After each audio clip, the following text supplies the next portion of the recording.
ज्ञानी पुरुष जगत को मिथ्या मानकर जगत के पदार्थों हुआ वो ज्ञानी से दृष्टि फेर लेगा। यदि वैष्णव किसी नारी को देखेगा तो वह मानेगा कि वो तो साक्षात लक्ष्मी है।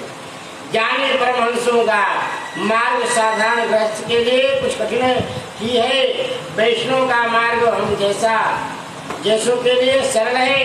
जगत को ब्रह्म रूप समझना सरल है, जो दृष्टिगोचर हो रहा है उसे मिथ्या मानना कठिन है। माना कि स्त्री सुंदर है किंतु ज्ञानी कहेगा कि वो तो विष्टा मूत्र से भरी हुई पुतली है, अतः इसकी ओर से मन हटा लो, सौंदर्य कल्पना में है।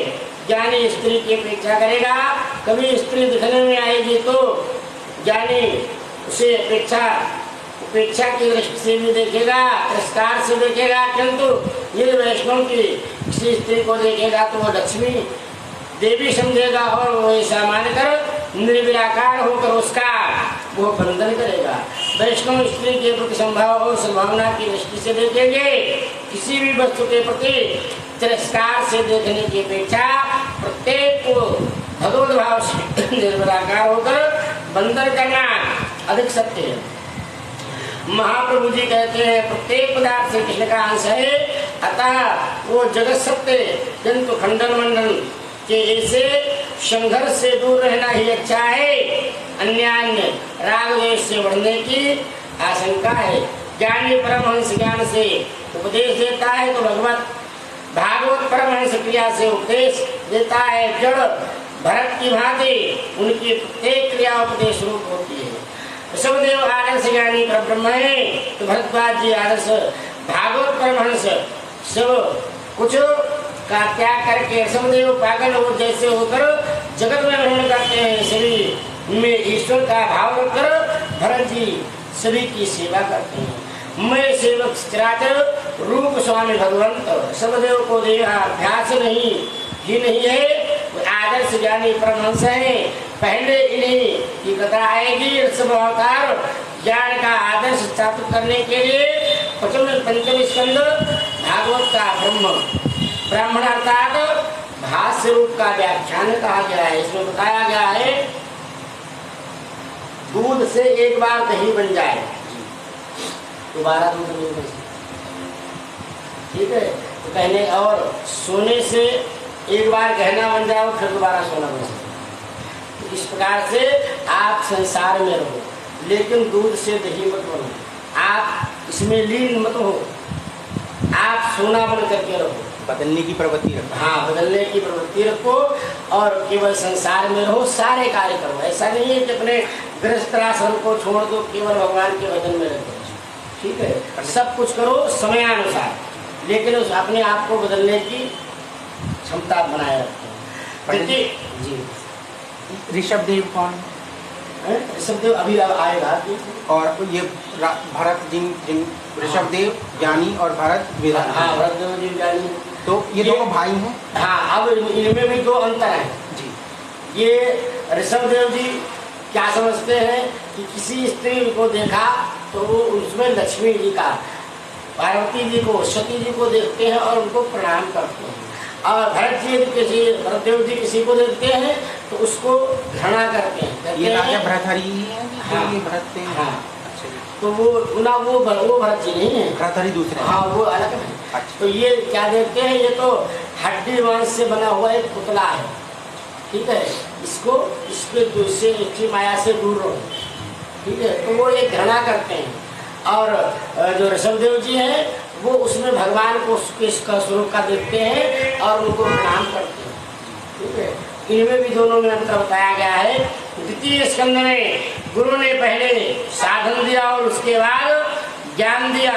ज्ञान को जीवन में कैसे उतारा जाए यह तृतीय स्कंद के सर्ग विसर्ग लीला में बताया गया है। सत्य यह प्रश्न है कि ज्ञान को किस रीति से स्थित करें। ज्ञान को स्थित करने की रीति पंचम स्कंद में स्थित लीला में बताई गई है। स्थित अर्थात प्रभु की विजय, ये सचराचर जगत प्रभु की मर्यादा में है। राजा परीक्षित आरंभ से प्रश्न करते हैं, मनु के पुत्र राजा प्रियवत की विवाह करने की इच्छा नहीं थी, फिर भी उन्होंने विवाह क्यों किया। गृहस्थाश्रम सिद्धि की प्राप्ति कैसे की, किस प्रकार कृष्ण में उनकी भक्ति दृढ़ हो गई। सुखदेव जी वर्णन करते हैं, घर भक्ति में बाधक रूप है। घर में गृहस्थ को विषमता पक्षपात करनी पड़ती है। गृहस्थ सभी में संभाव नहीं रख सकता, वो शत्रु मित्र चोर सेठ आदि सभी के प्रति संभाव नहीं रख सकता। श्री कृष्ण जी का गृहस्थाश्रम ऐसा था कि वे सभी के प्रति संभाव रखते थे। एक बार दुर्योधन उनसे सहायता मांगने आया, वैसे उन्होंने श्री कृष्ण का कुछ समय पहले अपमान किया था, फिर भी निर्लज्ज होकर वो सहायता की याचना करने चला। सामान्यता गृहस्थ अपना अपमान भूल नहीं पाता, किंतु श्री कृष्ण दुर्योधन को सहायता देने के लिए तैयार हो गए। अर्जुन भी सहायता मांगने आया था। दुर्योधन ने कहा कि मैं अर्जुन से पहले आया हूँ, अतः मांगने का पहला अधिकार मेरा है। श्री कृष्ण ने कहा मैं तुम दोनों की भी सहायता करूंगा। एक के पक्ष में मेरी नारायण जी की सेना होगी और अन्य के पक्ष में मैं निशस्त्र। मैं दुर्योधन ने सोचा कि कृष्ण तो बातें ही बनाते रहेंगे और मुझे तो युद्ध करने वाले की आवश्यकता है, बात होने की नहीं। उसने नारायण जी से सेना मांग ली, अर्जुन ने श्री कृष्ण जी को मांगा। इस प्रकार श्री कृष्ण जी ने अर्जुन और दुर्योधन दोनों के प्रति संभाव रखा। श्री कृष्ण गृहस्थाश्रमी नहीं आकर सन्यासी है। गृहस्थाश्रमी होने पर भक्ति कार्य में कुछ न कुछ बाधा उपस्थित होती रहती है। कहा राजा प्रियव्रत ने सोचा कि इस व्यवहार का मुझे त्याग करना होगा। परमार्थ में अभेद बुद्धि और व्यवहार में भेद बुद्धि का निर्वाह करना पड़ता है। व्यवहार भेदभाव जगत है, भेदभाव होने पर काम क्रोध आदि विकार पैदा होते हैं। ज्ञानी पुरुष सभी को अभेद भाव से देखते हैं। व्यवहार और परमात्मा को एक करना टेढ़ी खीर है। भेदभाव के कारण व्यवहार में बैर और असमानता उत्पन्न होती है। अतः ज्ञानी जन सभी प्रवृत्तियों का त्याग करके एकांत में भक्ति करते हैं। घर में भक्ति नहीं हो पाती क्योंकि कई विपेक्ष आते रहते हैं। तुम ग्रह त्याग करके गंगा किनारे जा नहीं सकते, अतः कहना पड़ता है कि घर में ही रहकर भजन करो। जीव जब प्रभु के साथ एक होता है तभी साक्षात्कार कर सकता है। एकांत में ईश्वर की आराधना करने से यह संभवता होता है। राजा प्रियव्रत की इच्छा हुई कि मैं एकांत में ईश्वर की आराधना करूं। वहाँ ब्रह्मा जी ने आकर राजा से कहा प्रारब्ध को भोगना पड़ता है। मैं भी परमात्मा की आज्ञा से प्रारब्ध का भोग कर रहा हूँ। मेरी भी प्रवृत्ति करने की इच्छा नहीं थी। तुम्हारे लिए अभी वनगमन की आज्ञा नहीं है। सावधानी से व्यवहार करो। जितेंद्रिय तो घर में रहकर भी ईश्वर की आराधना कर सकते हैं और जो जितेंद्रिय नहीं है वो तो वन में भी प्रमाद ही करेगा। स्त्री पुत्र का त्याग करके वन में जाकर भी भरत जी ने संसार बसाया था। भरत जी वन में भटक गए। प्रहलाद ने दैत्यों के साथ रहकर कई प्रकार के कष्ट सहकर घर में ही भक्ति की थी। भागवत सभी के लिए, गृहस्थ के लिए भी है और त्यागी के लिए भी। भागवत की कथा मार्गदर्शन है। ऐसा नहीं है कि गृह त्यागी को ही भगवान मिलते हैं। पवित्र और सदाचार पूर्ण जीवन जीने के जीवन वालों को घर में रहते हुए भी भगवान मिलते हैं। घर का वातावरण प्रतिकूल होते हुए भी प्रहलाद जी ने घर में रहकर भी भक्ति की और भगवान का दर्शन किया। अपने जीवन का लक्ष्य निश्चित करना बड़ा आवश्यक है। लक्ष्य को ध्यान में रखकर ही जीवन व्यवहार किया जाए। मानव जीवन का लक्ष्य है प्रभु की प्राप्ति। प्रहलाद में के प्रति परिस्थिति होने पर भी भक्ति के जबकि घर को भक्ति के बाद स्वरूप मानकर गृह त्याग करने पर भी भरद्वाज जी वनवास में भक्ति करने सके। मनुष्य कभी भी कहीं भी जाए पंच विषयों के साथ आएगा ही। घर में रहकर ही भक्ति करनी है तो प्रहलाद का आदर्श दृष्टि के साथ समक्षम जो समझो समझ रखो और वनवासी होकर भक्ति करनी है तो भक्ति का जीवन लक्ष्य में रखो। जीवन के पीछे 6 चोर लगे हुए हैं। वे 6 चोर हैं काम, क्रोध, लोभ, मोह, मद और मत्सर। इन विकारों के को बस में जो नहीं होता है उसके लिए घर बाध्य रूप नहीं है। गृहस्थाश्रम एक किला है, पहले इसमें रहकर ही रहना उत्तम है। ये 6 शत्रु तो वन में भी साथ साथ आकर्षित आते हैं, अतः इन 6 शत्रु रूपी विकारों को हराना है। देखिए इसमें बताया गया है, ऐसा नहीं है कि जो वन में जाकर के तपस्या करते हैं उनको ही भगवान का दर्शन हो। गृहस्थ में भी रह करके भगवान का दर्शन हो सकता है। अपना लक्ष्य सीधा होना चाहिए। क्यों? यदि वन में जाओगे वहाँ भी काम, क्रोध, लोभ, मोह, मद, मत्सर त्याग के साथ में रहेंगे। तो इनको पहले घर पर रह करके ही हराओ, अपनी भक्ति इसलिए बढ़ाओ ये आपसे हार जाए, उसके बाद में ही भगवान की प्राप्ति हो सकती है। काम, क्रोध, लोभ, मोह, मद और मत्सर को जीतना है। इन 6 शत्रुओं का विजेता गृहस्थ होते हुए भी वनवासी जैसा ही होता है। गृहस्थाश्रम में रहकर इन 6 विकारों को चलना सरल है। सुखी होना है तो अपने 40वें वर्ष के संसार के व्यवहार का धीरे धीरे त्याग करने लगो और 91वें वर्ष में वनगमन करो। ब्रह्मा जी राजा प्रियव्रत कहते हैं तुम विवाह करो, विवाह किए बिना विकार वासना नष्ट नहीं होती है। कुछ समय के लिए संसार के सुखों का उपभोग करने के पश्चात परमात्मा की आराधना करो, व्यवहार करो, परंतु ऐसा करो कि पुनर्जन्म का बीजारोपण न हो जाए। राग द्वेष रहित किया गया व्यवहार मनुष्य को मुक्ति दिलाता है। जीवन मुक्त पुरुष शारीरिक अभिमान से रहित होता है, वो वासना नहीं रखता, अतः उसे दूसरी देह नहीं मिलती है। आज्ञा मिलने पर प्रियव्रत ने विवाह किया। उसके घर में कई बालक उत्पन्न हुए। प्रियव्रत के पश्चात अग्निन्द्र ने शासन संभाला। वे तपश्चर्या करने के लिए वन में जा बसे। उनके तप को पूर्व की वासना, पूर्व चित्त बाधाएं उपस्थित करने लगी। चित्त में रहने वाली पुनर्जन्म की वासना ही पूर्व चित्त है। भोगे हुए विषय सुख का स्मरण और उनके कारण मन में बसी हुई सूक्ष्म वासना ही पूर्व चित्त है। पूर्व की वासना शीघ्र टूट नहीं सकती। इंद्रियों का मिला हुआ सुख बार बार मांगती रहेगी। ऐसी वासना जागने पर मन को समझाना होगा कि तूने आज्ञा तक कितना सुख भोग किया, फिर भी तृप्ति नहीं हो पाई है क्या? जब तक विषयों का आकर्षण है तब तक विषेच्छा कष्ट नहीं हो पाती। सांसारिक विषयों में जब तक रुचि रहती है तब तक यह जीवन ज्ञान भक्ति के मार्ग में आगे नहीं बढ़ सकता। पूर्व चित्त सभी को सताती है। पूर्व चित्त का अर्थ है पूर्व के संस्कार। निवृत्ति होने पर भी पूर्व की वासना का स्मरण होते रहना ही पूर्व चित्त है। अग्निन्द्र राजा पूर्व चित्त में फंसे हुए हैं।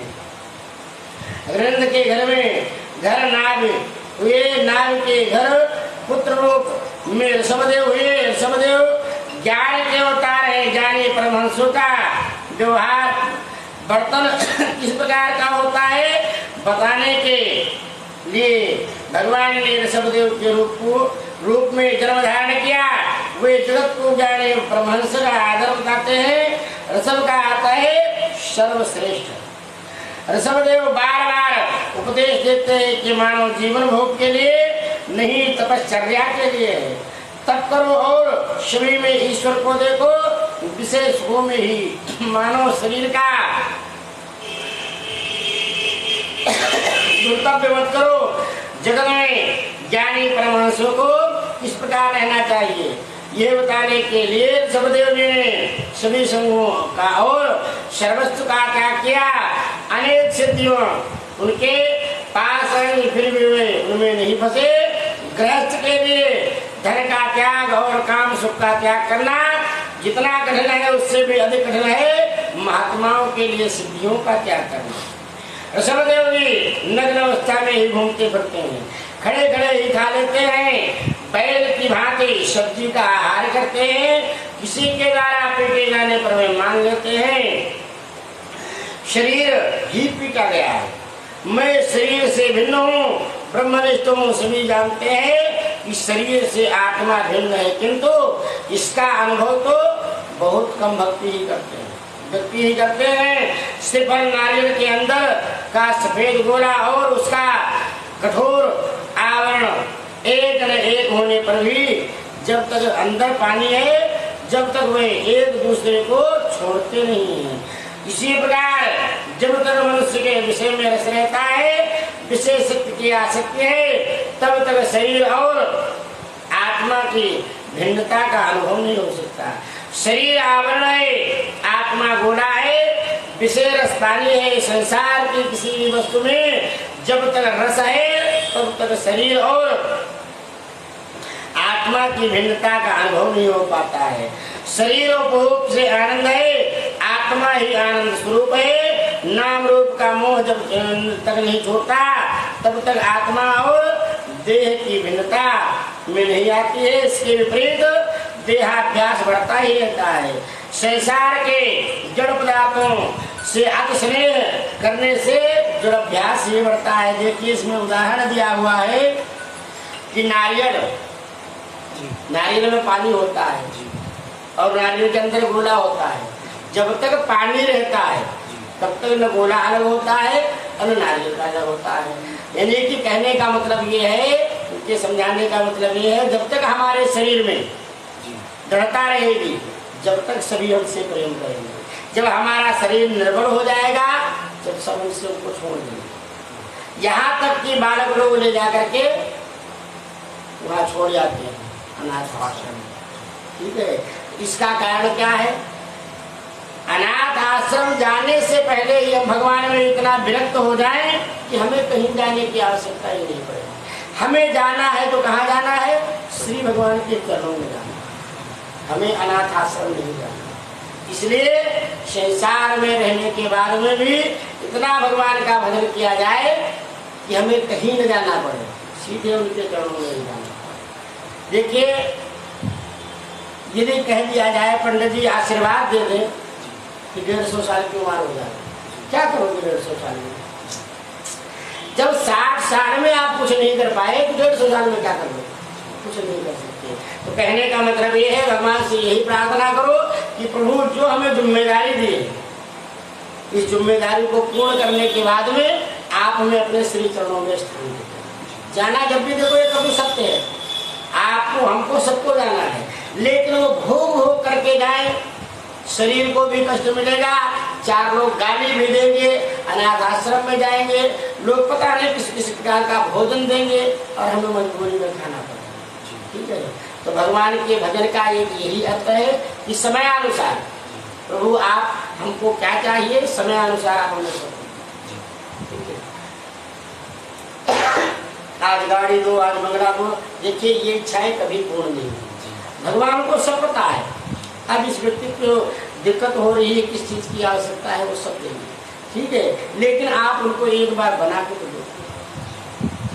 वैराग्य के बिना ब्रह्म ज्ञान स्थायी नहीं हो पाता।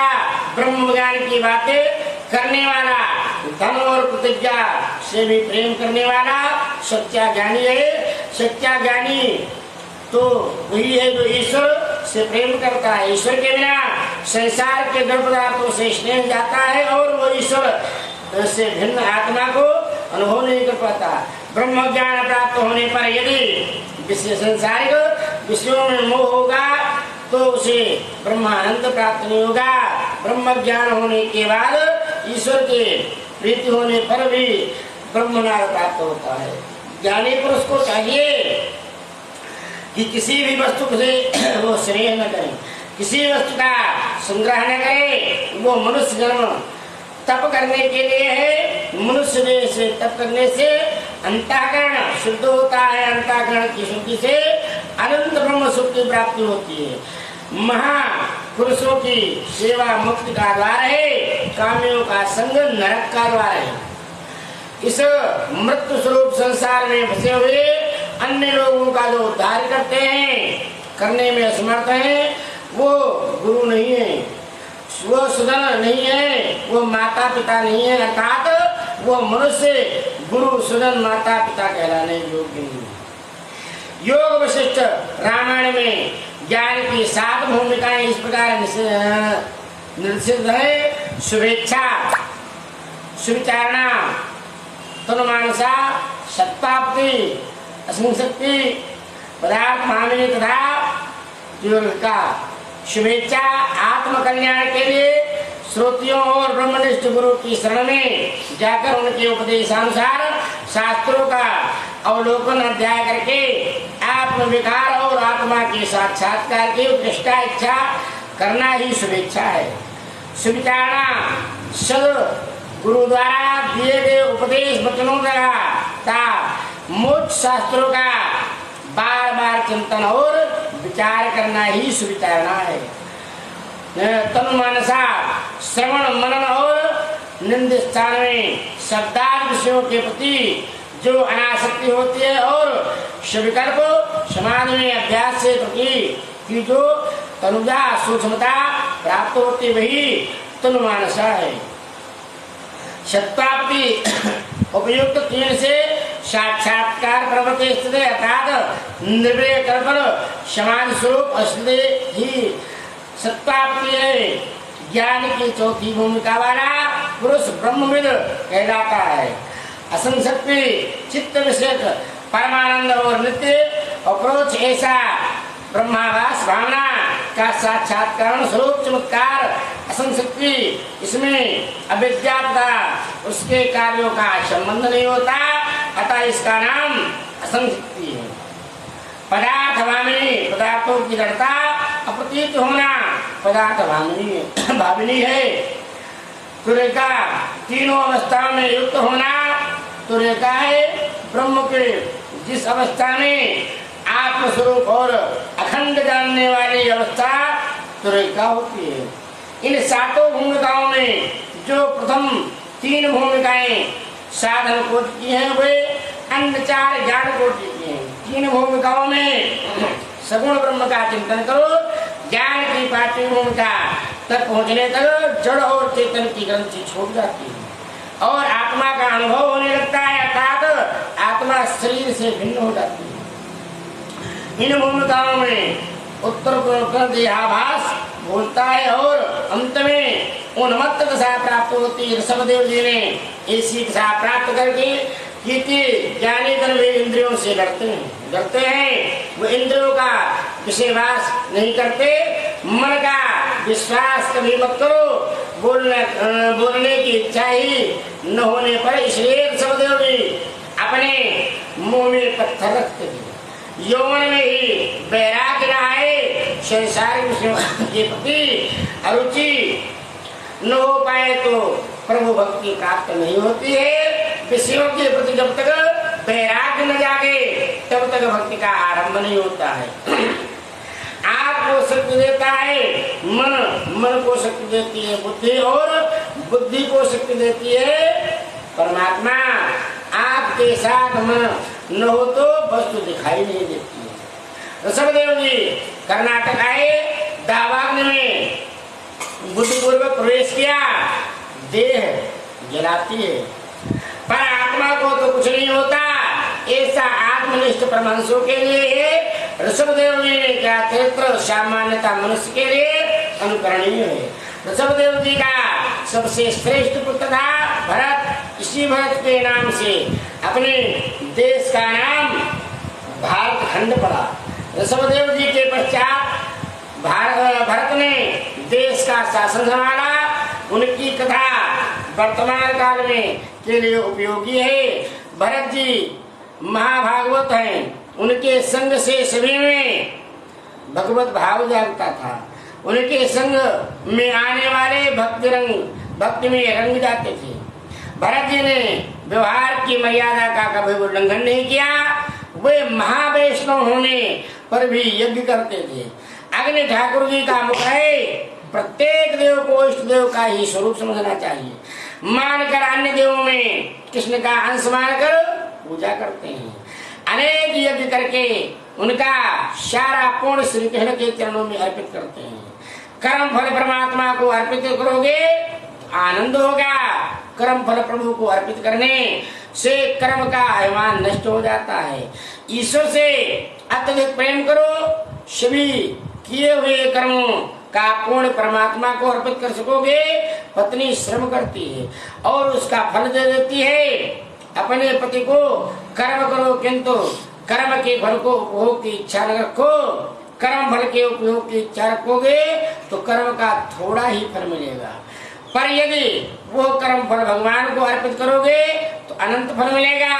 सकाम कर्म की भागवत में कही हुई पर निंदा की गई है। सकाम कर्म में क्षति होने पर क्षमा नहीं मिल सकती, मिल पाती।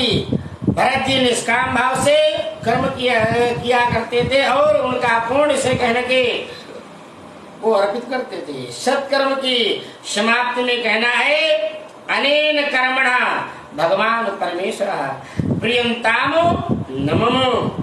इसका अर्थ ये हुआ प्रभु जो हमने अब तक का भजन किया है वो सब आपको अर्पण।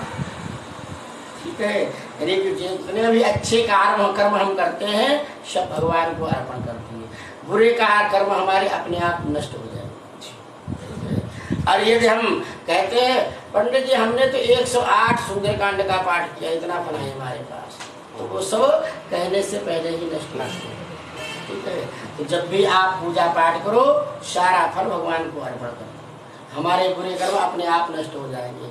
हर मानव के जीवन में ऐसा कोई मनुष्य नहीं है, चाहे वो पंडित जी हो, चाहे आचार्य जी हो, कोई भी जीव हो। ठीक है, मन से वचन से कर्म से सुबह से लेके शाम तक इतने पाप हो जाते हैं कि हम यदि 24 घंटे राम राम करें, ओम नमो भगवते वासुदेवाय का जाप करें, जब भी वो नष्ट नहीं होता। ठीक है, तो आप जितनी देर भगवान का भजन करें, पूजा करें, सारा फल भगवान को अर्पण करें। पंडित जी ऋषभ देव मुंह में पत्थर क्यों रखते थे? वो पत्थर इसलिए रखते थे हम किसी से कुछ बोलेंगे नहीं, कोई कुछ भी कहता रहे। भाई आपने गुटखा खा रखा है, पंडित जी कुछ भी बोल रहे हैं, यानी हूं का मतलब ये है हमने माना भी नहीं, हमने कुछ कहा भी नहीं। ठीक है, तो इसलिए वो मुंह में पत्थर रखा करते थे। यानी कि आप भी इसी प्रकार से बनिए। ये कोई कुछ कह रहा है, गाली दे रहा है, ठीक है, कुछ कह रहा है तुम बहुत खराब हो, बहुत बुरे हो, ठीक है, ठीक है, तो वो हमें नहीं कह रहा है। यानी कि वो जितना हमसे कह रहा है तो उसके सारे पुण्य हमारे पास आ जाएंगे, बुरे कर्म उसके पास रह जाएंगे, हमारे भी बुरे कर्म उसके पास चले जाएंगे। ठीक है, तो इसलिए मुंह में पत्थर रख करके ही भगवान का भजन करना चाहिए और संसार में रहना चाहिए। ऐसा करते तो कई लोग हैं किंतु अर्थ नहीं समझते। कर्म कृष्णार्पण करने की भावना से ही भरत जी यज्ञ करते थे। भरत जी को युवावस्था में एक दिन वैराग हो आया, जिसे युवावस्था में ही वैराग हो और जो संयम करके भजन प्रवृत्ति बढ़ाए उसे वृद्धावस्था में भगवान की प्राप्ति होती है। वृद्धावस्था में शारीरिक रूप से दुर्बल हो जाने के कारण तुम भक्ति कर नहीं सकोगे। तपश्चर्या भैया उनका फोन करो, उनका फोन आ रहा बार बार जाने, यो उनका नंबर पठा दियो नीरज के सामने।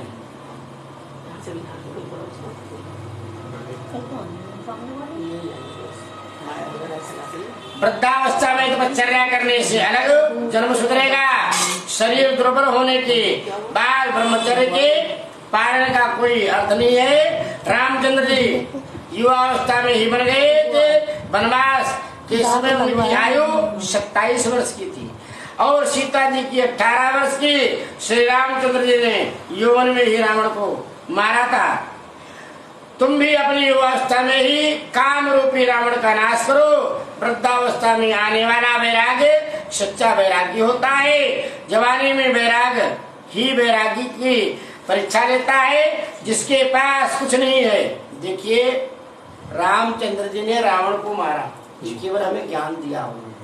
रामचंद्र जी ने कहा है कि युवा अवस्था में जिस समय आपके शरीर में बल है, उसी समय जो आपके अंदर रावण भरा हुआ है, ठीक है, उसको मार दो, जब भी आपका कल्याण हो सकता है। आज भी संसार में उनका ही नाम लिया जाता है। क्यों लिया जाता है? आप भी ऐसे, बहुत से लोग ऐसे हुए हैं जिनका नाम गुजरे हुए भी 20 साल 25 साल हो गए, आज भी लोग लेते हैं। हमारे गंगा प्रसाद जी हुए पंडित जी, जिन्होंने सनातन धर्म बनवाया था, सनातन धर्म मंदिर, अच्छा धर्मशाला। हाँ, आज उसकी क्या कीमत होगी, ठीक है। वो कभी किसी की बात नहीं मानते थे। आपने कह दिया कि पंडित जी आपको हमारे वहां जाना है, नहीं जी मैं नहीं जाना, हम आपको बताएंगे हमें आपके यहाँ कब जाना है, किसी की बात नहीं मानते थे। बहुत दूर दूर से लोग उनको लेने के लिए आते थे, गए जहाँ देखा उन्होंने बताया यहाँ पे ये चीज है तो है। यदि एक बार मुझसे निकल गई ये दुकान तुम्हारी नहीं चलेगी तो चलेगी नहीं, कुछ भी कर लो। उन्होंने बताया था कि फैक्ट्री में कि आप इस पिलर को हटाइए, यहाँ पे 3 मजदूर दबे होंगे, और जब तक ये नहीं हटाओगे फैक्ट्री नहीं चलेगी।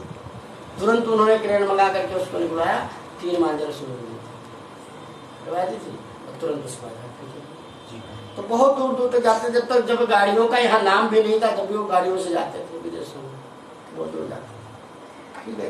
तो ज्ञान कब को किसको कितना आ जाए ये कुछ पता नहीं, लेकिन जब वो पूजा करते थे कुछ भी आ जाए वो नहीं गिरते थे। ऐसी एक इसमें है निरंकारी भवन है ना सौड़े में, वो कैदी के हैं, रिटायर हो गए। जब वो पूजा करने बैठते थे तो बताते हैं बहुत दूर दूर से लोग आते थे, कोई मतलब ही नहीं, आओ जाओ कुछ भी करो, बैठो, पानी पियो, चाय पियो, न पियो। जब हम उठेंगे, जब हम आपकी बात सुनेंगे, उससे पहले वो बस वो क्या करे उसका कोई अर्थ नहीं है। जवानी में सुख संपत्ति होने पर भी विषय सुख में मन न रसे, वही सच्चा वैरागी कहला सकता है। भरत जी का मन घर में ही लगा, राज में वो सुख संपत्ति स्त्री पुत्र आदि सभी कुछ है, परंतु आंखें बंद होने पर उसके इसमें कुछ भी नहीं रह सकता था। जन्म के पूर्व जीव का रिश्तेदार कोई भी नहीं था, मृत्यु के पश्चात भी कोई रिश्तेदार नहीं रहेगा, आरंभ और परिणाम अंतों में कोई नहीं था, माया ही बीच में भरमाती रहती है। भरत जी सोच कर रहे हैं कि संसारिक सुख का उपयोग तो मैंने कई वर्षों तक किया है, अब विवेक पूर्वक उनका त्याग करूंगा। उन्होंने यौवन में विधि पूर्वक त्याग किया, विषयों को और इच्छा से बर्बाद छोड़ना पड़े तो दुख होता है, किंतु विषयों को समझ बोध कर स्वेच्छित त्याग करने से शांति मिलती है। यदि विषय हमें छोड़ा जाए तो अशांति होती है, किंतु यदि स्वयं हम उन्हें छोड़ दे तो शांति प्राप्ति होती है। परमात्मा ने इन 6 वस्तुओं में माया को रख छोड़ा है, तभी तो मन में इनमें फंसता है। भोजन द्रव्य वस्त्र स्त्री घर और पुस्तक, इनमें प्रथम 4 प्रधान है और 2 अन्य गौण। इसमें स्त्री की निंदा नहीं की है, काम सुख की निंदा की है। ईश्वर की माया विचित्र है। भरत मुनि ने राज्य का त्याग किया, रानियों का त्याग किया, सर्वत्र सर्वस्व का त्याग करके वन में आए, लेकिन वहां एक मृग शावक ने स्नेह हो गया और अपने मन में उसे स्थान दे बैठे। इस आसक्ति के कारण उनका भजन ध्यान खंडित हो गया और उन्हें मृग योनि में जन्म लेना पड़ा। अतः अपने घर में चाहे किसी को भी रख लो, किंतु मन में किसी को भी नहीं बसने देना चाहिए। मन में किसी को बसाओगे तो को कि जिससे वो स्नेह तुम्हारी प्रभु भक्ति में बाधा बन जाए। भरत मुनि के मन में मृग शासक के शव के लिए आसक्त ने जन्म लिया, वह उनके लिए पुनर्जन्म का भी कारण बना। संकल्प वासना पुनर्जन्म का कारण बनता है। मन में अन्य किसी भी वस्तु के प्रवेश होने पर मन मोहन महान से भाग निकलता है। श्री रामकृष्ण परमहंस कहते हैं कि संसार में नौका की भांति रहना चाहिए। पानी पर रहने में से नौका तैरती रहेगी, किंतु यदि नौका में पानी आ जाए तो वो डूब जाएगी। इसी प्रकार संसार में तुम रहो कि उसे अपने में मत रहने दो, अर्थात निर्लेप भाव से संसार में रहो। शरीर नौका है, संसार समुद्र है और विषय जल है। विषयों का चिंतन करते रहने से आत्मशक्ति नष्ट होती है। इसमें बताया गया है कि 24 घंटे घर में मन मत लगाए रखो, कभी कभी भगवान में भी लगाए रखा करो, पूजा करो, पाठ करो, सब कुछ करो, घर में भी रहो, ऑफिस का काम करो, भगवान में का भजन करते रहना चाहिए। ममता बंधन में टालने वाली है, मन के मरने पर ही मुक्ति प्राप्त होती है। बंधन मन का होता है, आत्मा का नहीं। आत्मा तो मुक्त है, गृहस्थ की आवश्यकता नहीं है, घर में सावधान होकर रहना है। प्रतिकूल परिस्थितियों में प्रहलाद घर में रहे और उनकी भक्ति में कोई बाधा न डाल सका, जबकि मन में एकांत में भरद्वाज जी मृगशासक पर आसक्त हुए और भजन न कर सके। अप्रतिकूल संयोग में प्रतिकूल वातावरण में भजन किया। किस प्रकार किया जाए, यह प्रहलाद जी ने जगत को बताया है कि और अनुकूल वातावरण के होने पर भी मनुष्य सावधान न रहे तो भजन नहीं कर सकता। ऐसा हम भरत जी के दृष्टांत द्वारा समझ सकते हैं। घर में समाहित वस्तुओं का भजन में बात स्वरूप नहीं है, किंतु मन में बसी हुई वस्तु बस ये बात स्वरूप है। ग्रह त्यागी महात्माओं को माया किस प्रकार सताती है वो ये बताती है। भरत जी ने सोचा कि एकांत में बैठकर मैं ईश्वर की आराधना करूंगा। वह नेपाल में गंडकी नदी के किनारे पहुंचे, वहां वे आदि नारायण भगवान की आराधना करने लगे। ईश्वर के सिवा अन्य किसी का भी संग भजन में विक्षेप करेगा। जिसे तप करना है वह अकेला ही तप करे। सदा यही सोचे कि मैं अकेला नहीं हूँ, मेरे भगवान भी मेरे पास हैं, साथ हैं। ईश्वर के सिवा अन्य का संग रखोगे तो दुखी रहोगे। भरत जी अकेले ही तप करने गए थे। गंडकी का दूसरा नाम है शालिग्रामी। भरत जी का नित्य नियम था 4 बजे ब्रह्म मुहूर्त में स्नान करते थे। कटी तक जल में खड़े होकर रहकर सूर्य नारायण का ध्यान और गायत्री मंत्र का जप करते थे। सूर्य नारायण की कृपा से बुद्धि उज्जवल होती है। अतः इनकी हमें वासना करनी चाहिए, उपासना करनी चाहिए। सूर्य नारायण के उपकार के कारण हम उनके ऋणी है। वे जगत को सतत प्रकाश प्रदान करते हैं। उनका उदय न होने पर जगत में प्रलय हो जाती है। समस्त स्थावर जंगम की आत्मा सूर्य नारायण सभी के वो प्रकाश देते हैं, किंतु वे बिजली की कंपनी की भांति बिल नोटिस नहीं भेजते। वे रविवार की छुट्टी भी नहीं करते। जिस दिन वे छुट्टी मनाएंगे जगत का प्रलय हो जाएगा। देखिए, सबसे पहले क्या करना चाहिए, सुबह उठ करके स्नान करके सूर्य नारायण का ध्यान करना चाहिए। यदि भजन में बाधा नहीं बननी है तो बाकी बहुत सी चीजें सताएंगी, ठीक है। लेकिन यदि आप सबसे पहले उठ करके सूर्य को अपने हृदय में बिठा लोगे कि प्रभु आप पूरे संसार को प्रकाश देते हो, हमारे जीवन में भी प्रकाश उत्पन्न हो, आप उनको अपने हृदय में बिठा लो। उसके बाद पूजा पाठ करो तो आपको कोई अन्य चीजें नहीं सताएंगी। और जिस समय आप पूजा पाठ करते हो उस समय आप संसार से विरक्त हो। यदि मन में ये चीज बसी है, बहुत सुंदर सुंदर पराठे बने हैं, जल्दी भजन कर लो, फिर करके हम नाश्ता करेंगे, आपका भजन नहीं हो सकता, वो खंडित हो जाएगा। क्यों नहीं हो सकता? खड़े तो भगवान जी के पास हो, पंडित जी ने कहा सुंदरकांड का पाठ करना है, करोगे, लेकिन उसके बाद में भी क्या होगा, मन आपका वहां लगा हुआ है, इसलिए आपका वो भजन दिखा नहीं जाएगा, किसी काम नहीं आएगा, क्योंकि आपने भजन किया ही नहीं। भजन किसका किया? पराठे का भजन किया, 24 घंटे पराठे आते। इसलिए भजन करते समय सब कुछ भूल जाओ, कुछ नहीं है, बस केवल मैं हूँ और हमारे ठाकुर है। या पंडित जी मान लो किसी चीज का ज्यादा मन कर रहा है तो पहले उसे खा लो, फिर हाँ। बात कर लो। हाँ, उसके बाद ये सही है। ठीक है। लेकिन जिस समय पंडित जी या कोई भी संत देवता ये नहीं कहते कि आपको 5 घंटे पूजा करनी, 10 मिनट करो। हाँ जी। लेकिन जिस 10 मिनट आप भगवान का भजन करते हो उस समय कुछ नहीं होना चाहिए, कोई नहीं है, बस खाली मैं हूँ, हमारे प्रभु हूँ, बस। ठीक है, ये करके करोगे तो आपको उसका फल मिलेगा। और उसके बाद में भी भगवान को ही अर्पण कर दो, प्रभु जो भी हमने एक घड़ी आधी घड़ी जो कुछ किया है उसको आप अपने चरणों में। पूर्व परमात्मा का साकार स्वरूप है। मनुष्य और कौवे एक बार मनुष्य और कौवे में एक बार झगड़ा हो गया। एक गुण अधिक है, हम सूर्योदय के पहले ही निंद्रा त्याग करते हैं। सूर्योदय के बाद पूर्व ही स्नान आदि करके सूर्य नारायण का अर्घ दान करते हैं। रात्रि के 11 बजे के बाद का समय राक्षस काल कहा गया है।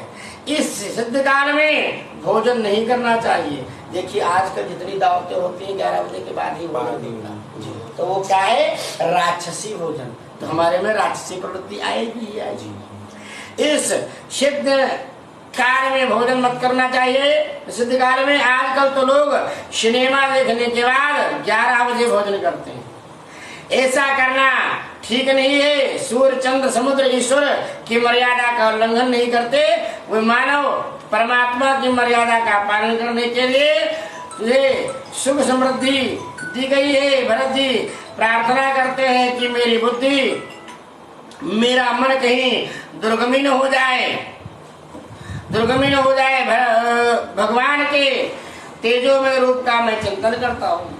अर्थ और ज्ञान के बाद के साथ जप करो। सुखदेव जी वर्णन करते हैं, राजन भरत द्वारिका देश की मानसी सेवा करने लगे। प्रत्यक्ष सेवा तो बहुत की थी, अतः अब मानसी सेवा करने लगी। मानसी सेवा शरण नहीं है, अधिकतर पाप नहीं शरीर में ही नहीं मन में ही होता है। अतः मानसी सेवा श्रेष्ठ है। ईश्वर में मन में तन में होना ही मानसी सेवा है।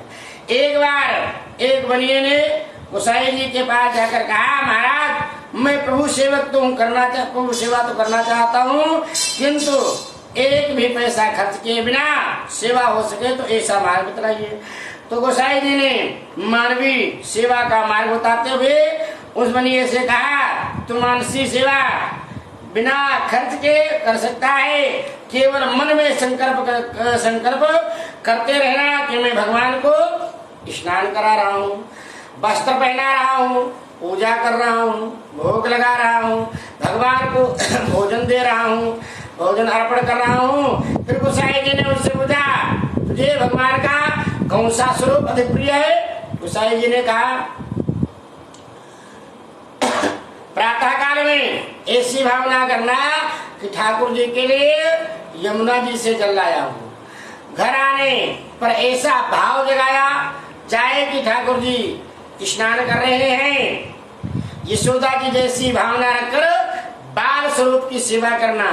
बाल सेवा में बाल भाव मुख्य, सेवा में दूध और माखन लाना, बाद में कन्हैया को मंगल गीत गाकर जगाना।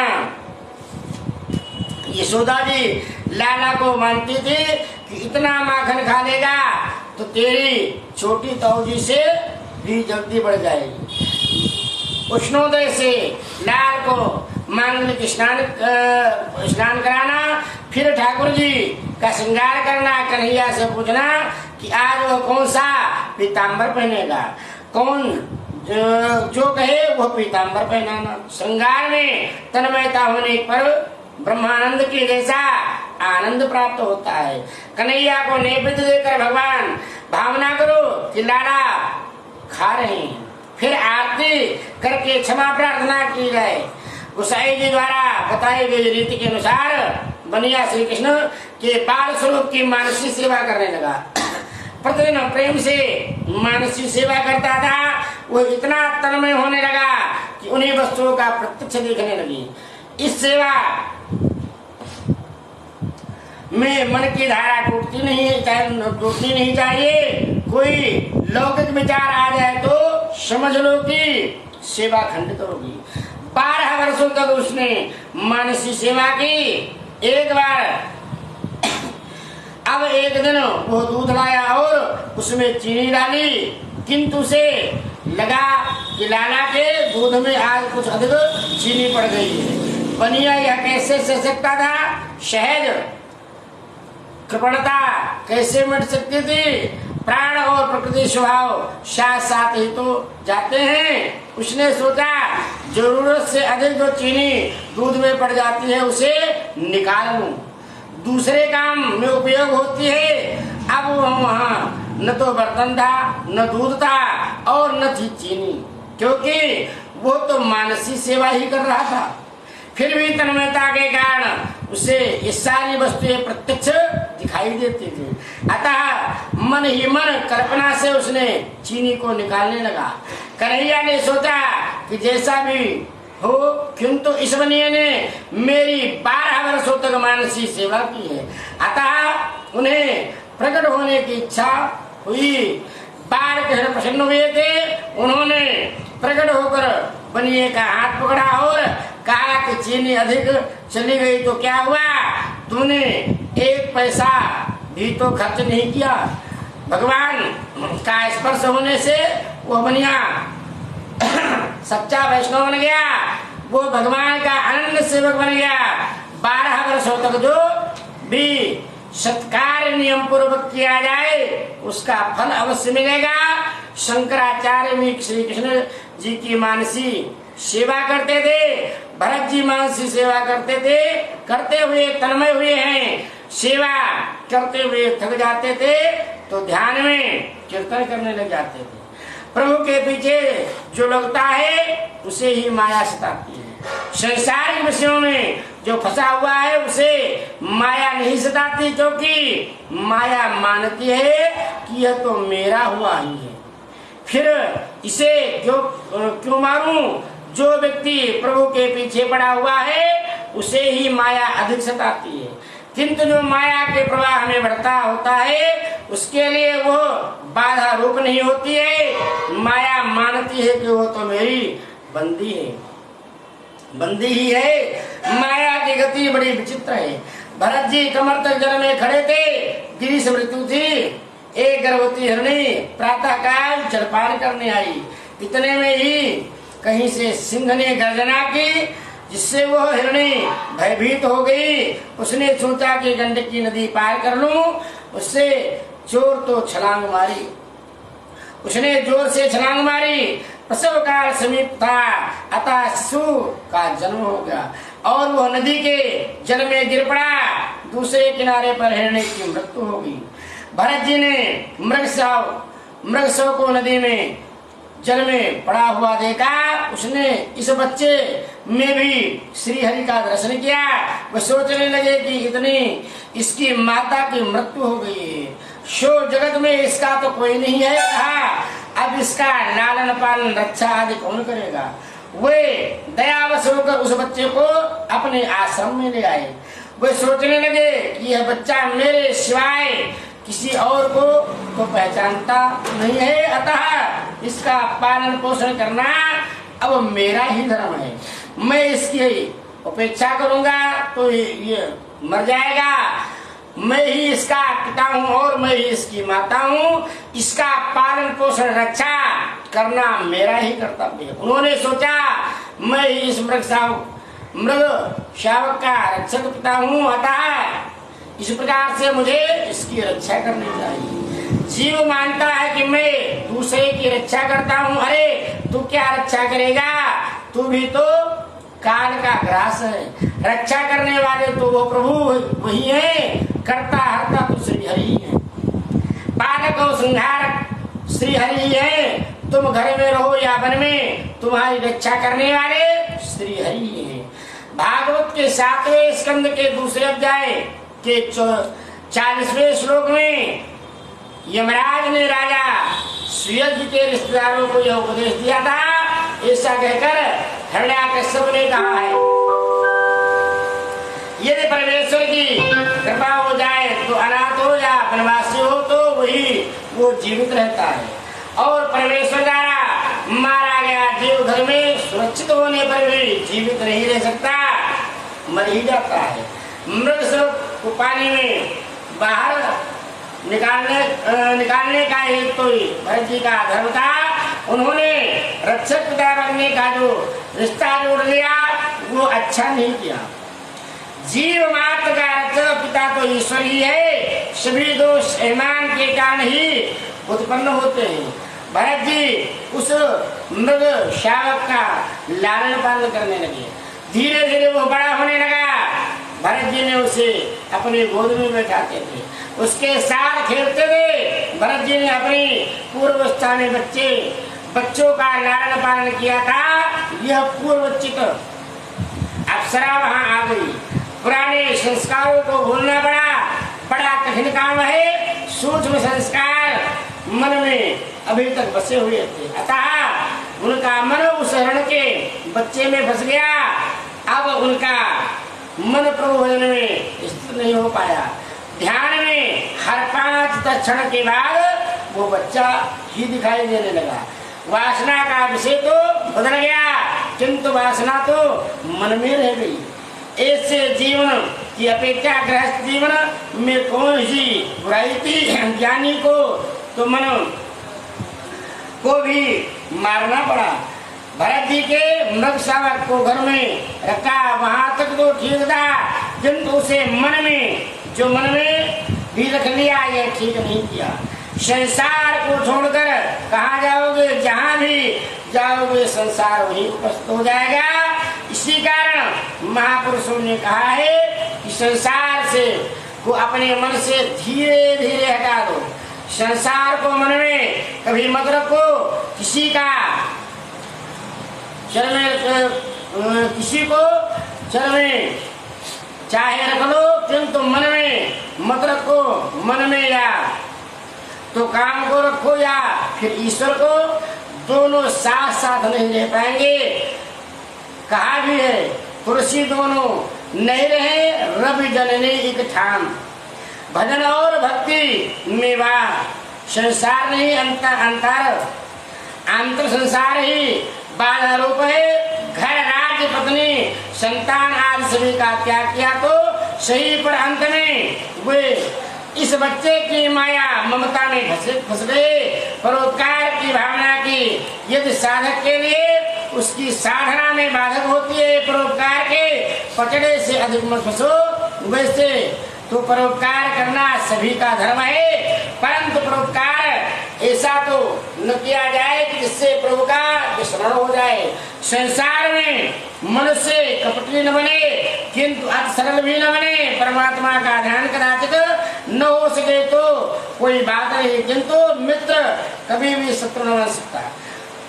भरत जी का प्रारब्ध मृग शावक के रूप में सामने आया। प्रारब्ध को तो झेलना ही पड़ता है। ज्ञान होने के पश्चात वासना नष्ट हो सके तो ज्ञान दृढ़ नहीं हो पाता। ज्ञान को दृढ़ करने के लिए प्रथम वासना को नष्ट करना आवश्यक है। वासना में मन फंसा हुआ है। भरत जी वैसे तो महाज्ञानी है, किंतु ज्ञान होने के बाद भी यदि मन बस में न हो तो ज्ञान निश्चित स्थायी नहीं हो सकता। जब तक ज्ञानी मन में वासना का नाश न कर सके तब तक उसकी भक्ति और ध्यान में स्थिरता नहीं आती। वासना के बीच में कई बार ज्ञान वो बह जाता है। जो वैराग्य के बिना त्याग करता है वो मन में ही नया संसार बसा लेता है। भरत जी ज्ञानी है, किंतु वासना पर अंकुश नहीं लगा सके। घर में रहकर वैराग्य की पूर्णता प्राप्ति के पश्चात ही ग्रह त्याग करो। ज्ञानी के 2 प्रकार है, इसमें अधिक उपासना की है वो कृतोत्पास ज्ञानी है, उसे माया नहीं सताती। किंतु जो कृतोपास ज्ञानी है उसके लिए माया विघ्न स्वरूप है। वासना का नाश किए बिना तत्वानुभव नहीं होता। वासना का नाश किए बिना तत्वनिष्ठ की प्राप्ति होने पर ब्रह्मनिष्ठ नहीं होती। भरत चरित्र इसका दृष्टांत है। भरत जी को अब तक अपरोक्ष साक्षात्कार नहीं हुआ था। यदि ऐसा साक्षात्कार हुआ तो उनका मन मृग स्वर्ग में नहीं बसता। भरत जी अब दिनों दिन इस बच्चे के पालन लालन पालन में व्यस्त रहने लगे। परिणामतः संध्या पूजा आदि नित्य कर्म छूटने लगे। भरत जी उसे हरी कोमल घास खिलाते थे, ये चौकड़ी भरता था, मुनि के अंग चाटता। तो भरत जी सोचते हैं कैसा सुंदर और सयाना है। यह दिन प्रतिदिन यह आसक्ति बढ़ती गई। एक दिन यह बच्चा खेलता कूदता घने वन में चला गया और रात होने पर भी वापस न आया। मुनि को चिंता होने लगी कि बच्चे मेरे बच्चे का क्या हुआ होगा, अब कब लौटेगा। काल को किसी पर भी दया नहीं आती। काल सदा सर्वदा सावधान रहता है।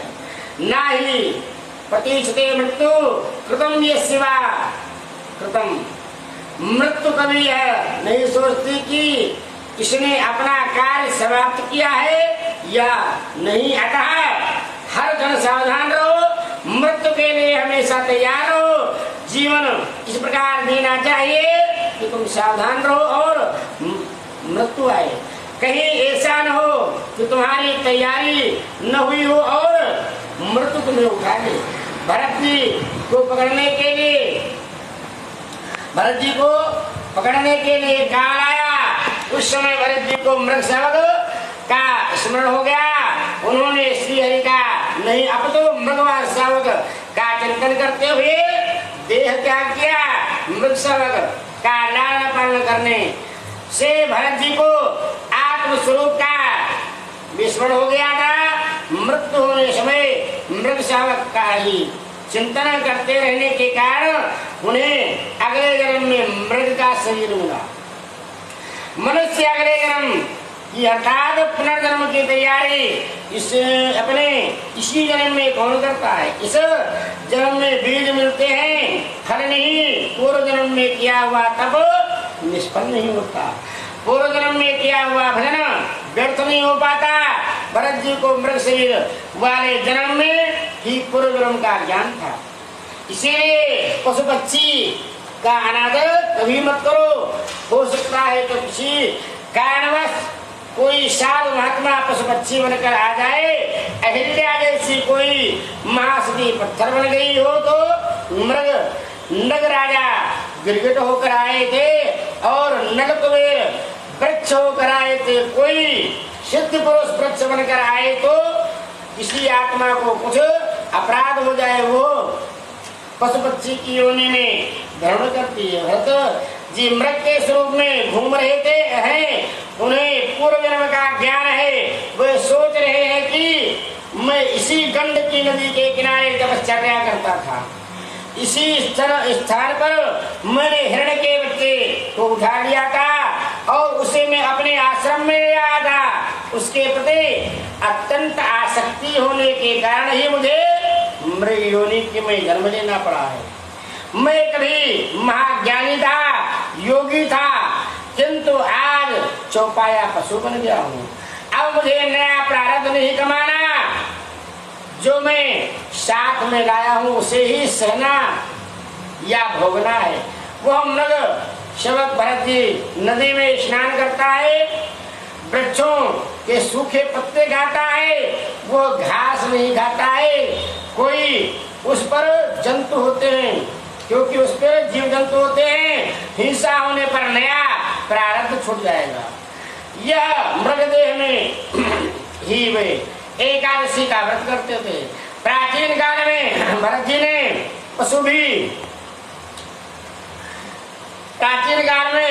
भारत में पशु भी एकादशी का व्रत करते थे। आजकल तो कई लोग एकादशी व्रत नहीं करते हैं। फिर भरत जी ने मृगदेह का भी त्याग कर दिया और एक ब्राह्मण के घर में जन्म लिया। मानव जीवन अतिशय विलासी हो गया। प्रजा में संयम सदाचार भगवत भक्ति बढ़ने पर ही संतों का जन्म होता है। विलासी माता पिता के घर में संतों का जन्म नहीं होता है। संत जन्म लेने के लिए सुपात्र खोजते हैं, पवित्र ब्राह्मण के घर में भरत जी का जन्म हुआ। भरत जी का यह अंतिम जन्म था। उन्हें पूर्व जन्म का ज्ञान है कि हिरण की माया में फंसने के कारण उन्हें पशु देह धारण करनी पड़ी थी। पूर्व जन्म में हिरण के साथ बातें करता था, अतः पशु होना पड़ा। अब तो इस जन्म में किसी से भी नहीं बोलूंगा। एक बार भूल हो गई, अब तो मैं बड़ा सावधान रहूंगा। बचपन से ही भरत जी भक्ति के रंग में रंगे हुए थे। शास्त्र के अंतिम जन्म के कुछ क्षण बताए गए हैं। बाल्यावस्था से ही जिसे भक्ति का रंग लगे तो मानो कि वो उसका अंतिम जन्म है। जिसकी बुद्धि से काम छोड़ा हो वो उसका ही अंतिम जन्म होता है। जब तक बुद्धि में काम है तब तक मान लो कि उसे अभी भी जन्म लेने बाकी है। प्रत्येक वस्तु में जो भगवत दर्शन करे उसका वह जन्म अंतिम है। वहाँ जहाँ भी दृष्टि जाए वहाँ किसी को भगवान की दृष्टि गोचर में हो उसके लिए वो जन्म अंतिम है। हृदय में दीन और अभिमान रहित व्यक्ति का भी यह जन्म अंतिम होता है। जड़ भरत जी का यह अंतिम जन्म था। एक हंसता हुआ बंदी बनता है तो दूसरा रोता हुआ साधारण व्यक्ति जीव वासना के अधीन होकर संसार में आता है। तो संत भगवत इच्छा से भगवत कार्य के लिए संसार में आते हैं। परमन और प्रधन में कदाचित करने वाले व्यक्ति संसार की दृष्टि में चतुर हैं, लेकिन ये कला तो एक सामान्य स्त्री के लिए भी सहज है। संसार की दृष्टि में संत जड़ होता है, परंतु आनंद में चेतन प्रभु को भुलाकर संसार सुखों में फंसा हुआ मन तो सचमुच जड़ है। प्रभु प्रेम में मस्त देहाभिमान में अज्ञान महापुरुष को जड़ कैसे कहें। किंतु संसार की विपरीत मान्यता के कारण संसारिक लोगों के भरत जी का नाम है।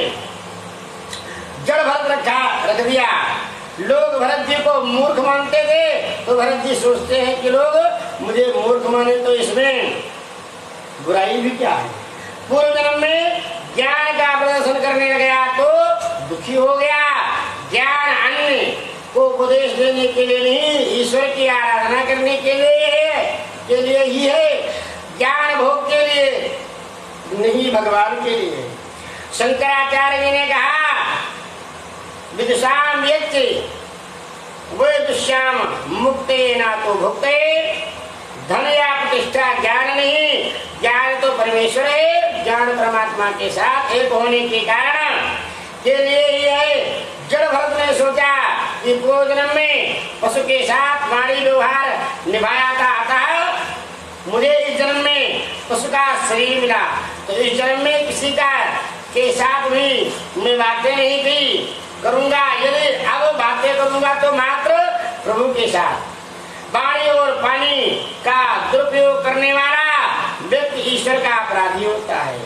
अंतकाल में वाणी उसका विश्वासघात करती है। मीराबाई ने भी तो निश्चय किया था कि बात करूंगी तो केवल अपने गिरधर से, गोपाल से कहने के साथ ही मैं तो बस अपने गिरधर गोपाल को ही मानूंगी। संसार के लोगों या रिश्तेदारों को मानने से क्या लाभ होगा। राम राम मेरे मनो बसिए, राम राम राम रसियो और जाऊंगी तो मेरे मन में जड़ भरत किसी से भी बोलते नहीं थे। अति बोलने से स्नेह उत्पन्न होता है। वैसे तो इस सृष्टि में ईश्वर ने एक एक काम को के लिए दो इंद्रियां दी हैं। एक आंख से भी न देखा जा सकता है, फिर भी दो आंखें दी हैं, किंतु एक जीव को दो काम करने पड़ते हैं, बोलने का और खाने का भी। अतः जीव पर अधिक अंकुश की आवश्यकता है। दूसरे के साथ बातें करने से, प्रेम करने से वासना उत्पन्न होती है। बैर और वासना से नया प्रारब्ध होता है, अतः दूसरी बार जन्म लेना पड़ता है। जड़ भरत हर तरह से मन पर अंकुश रखते हैं। तुम्हें स्वयं ही अपने मन पर अंकुश है। जड़ भरत इस तरह से मन पर अंकुश रखते हैं कि तुम्हें स्वयं ही अपने मन पर अंकुश रखना होगा। तुम्हारे मन पर दूसरा कौन अंकुश रख सकेगा। रामदास स्वामी जी ने कहा है कि अक्षय घूमने भटकने से शांति नहीं मिल पाती।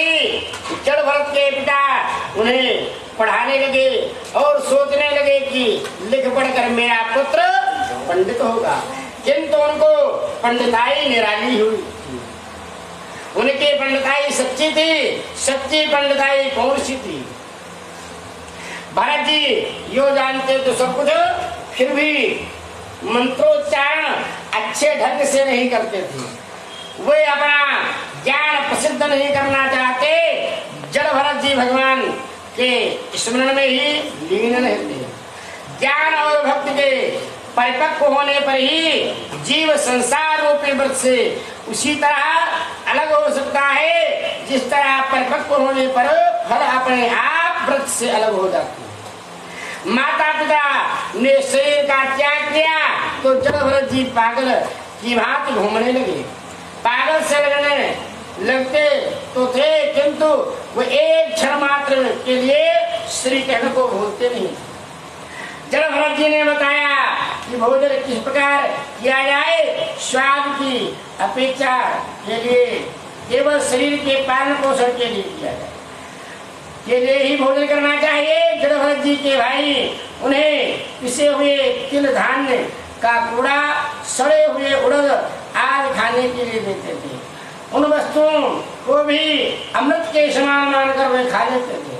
इस प्रकार चला जाए वो भी जड़ भरत जी ने बताया।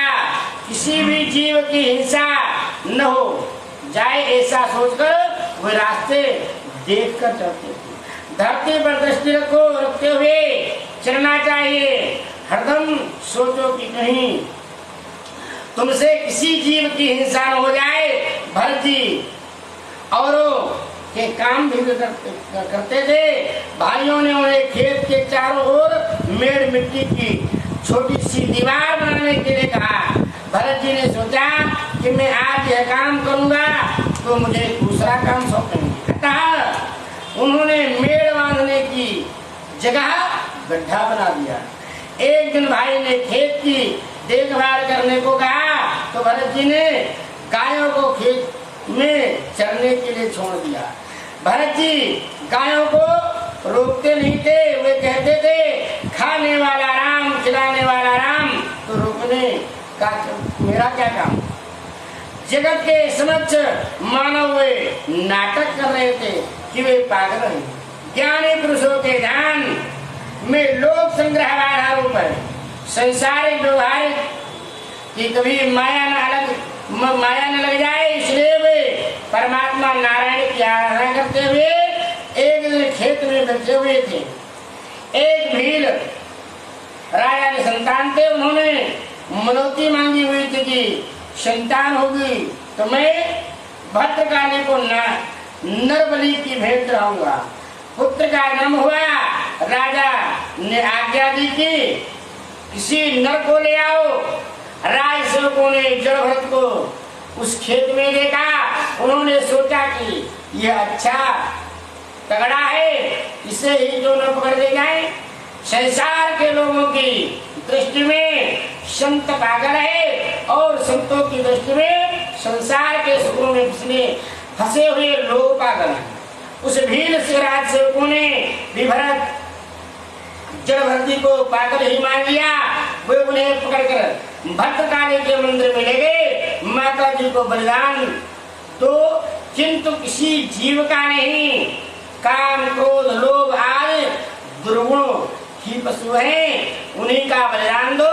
देवी भागवत में यही अर्थ बताया गया है कि बलिदान का भरत जी को स्नान कराया गया, पुष्पमाला पहनाई गई और भोजन के अच्छे अच्छे पकवान दिए गए। भोजन करना पाप नहीं है, किंतु स्वाद लेकर भोजन करना पाप है। भोजन साधन है और भजन साध्य।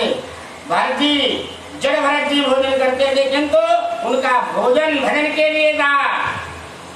भीड़ सोचते हैं कि वे तो 2 घंटे बाद तो इसे मरना ही है, फिर भी यह बड़े आराम से भोजन कर रहा है।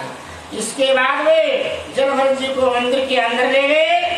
संत की इच्छा उसकी मनोवृत्ति के आधार पर हो सकती है, दाढ़ी टिका से नहीं। जलभरत जी माता जी को मन ही मन प्रणाम किया और सिर नवाकर शांत चित्त से बैठ गए। भील राजा ने भद्रकाली की प्रार्थना की और वो तलवार लेकर वरदान देने के लिए तैयार हो गया। शिव के प्रति संभाव सिद्ध करने वाले जलभरत जी को देखकर माता जी का हृदय भराया। उसने हिंसा देखी नहीं। भद्रकाली की मूर्ति तोड़कर प्रकट हुई और भील राजा की तलवार लेकर उसी का मस्तक काट दिया था। मस्तक की गेंद बनाकर खेलने लगी। ज्ञानी भक्त मानवता है।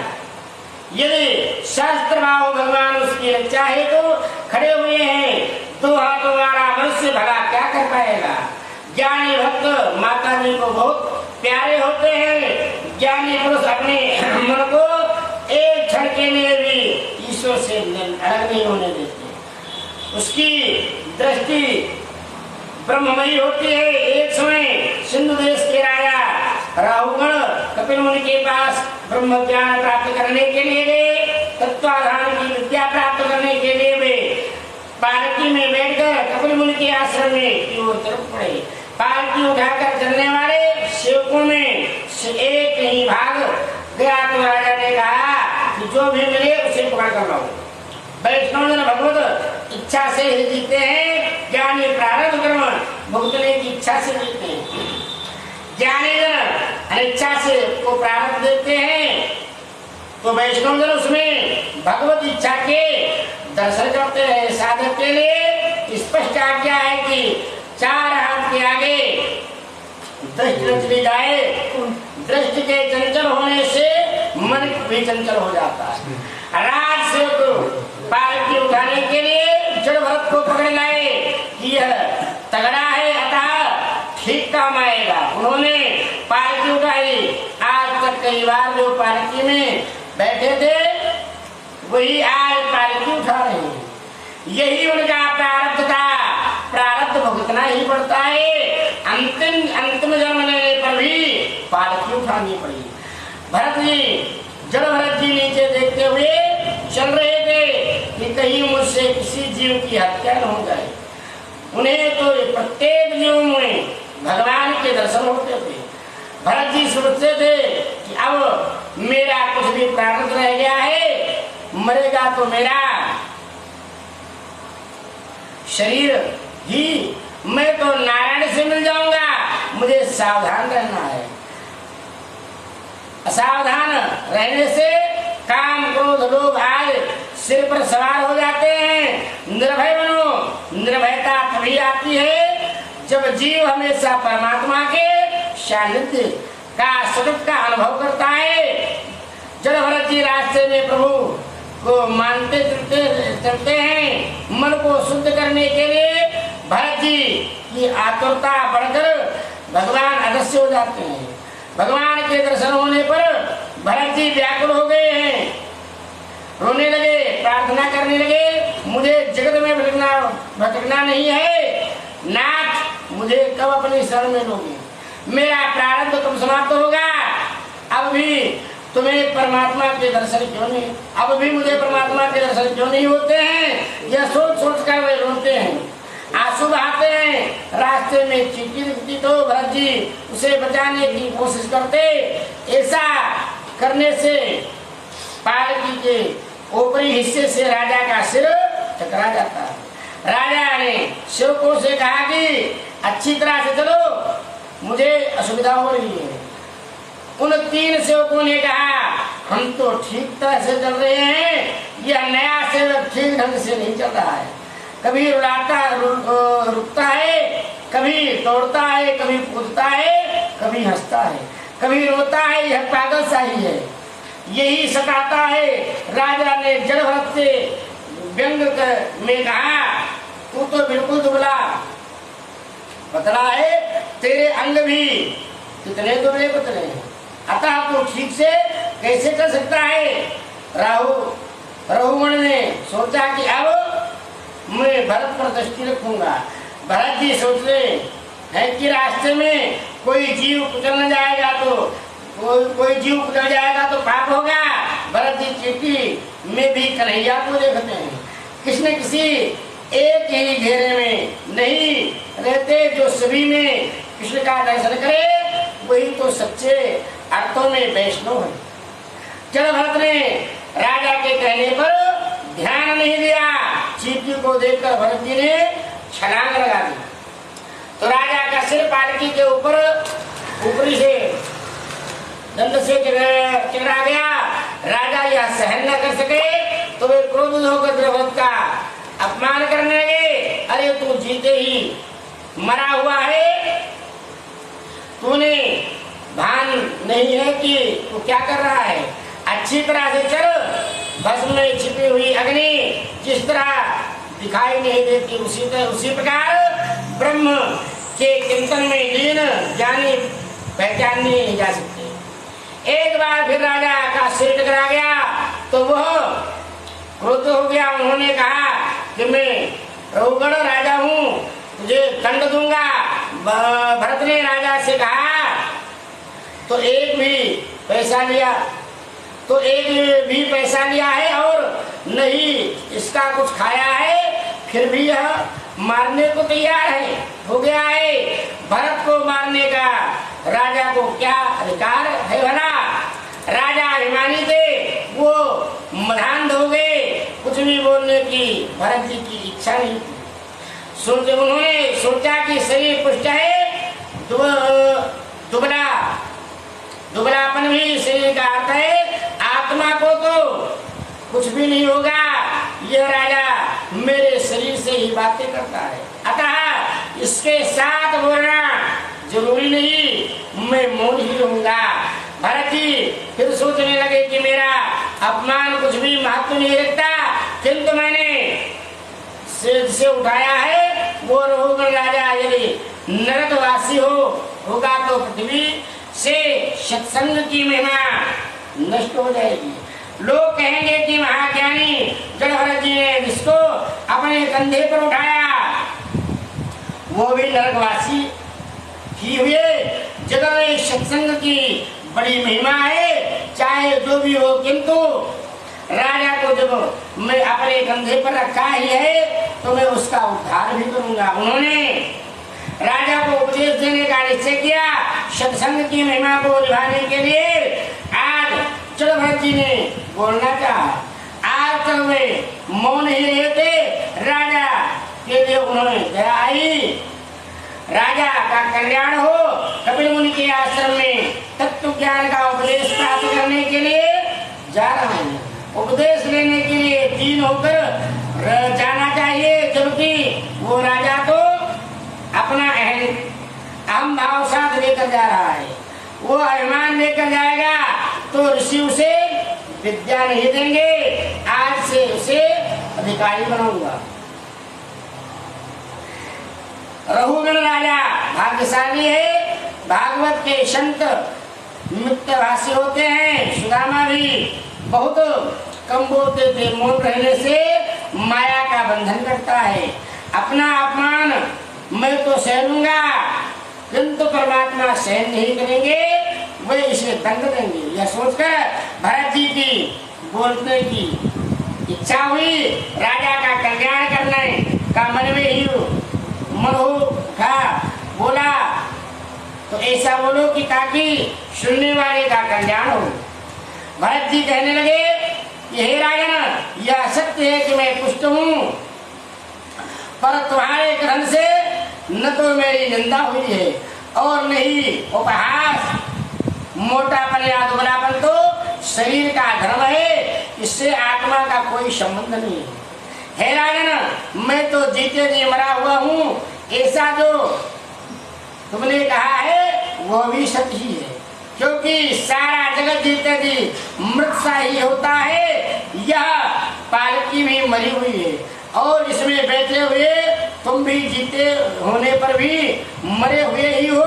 सभी विकारी वस्तुओं का आदि और अंत होता है। जो जन्मे हैं उन सभी को मरना ही है। हे राजन, तुम भी मरे हुए से ही हो।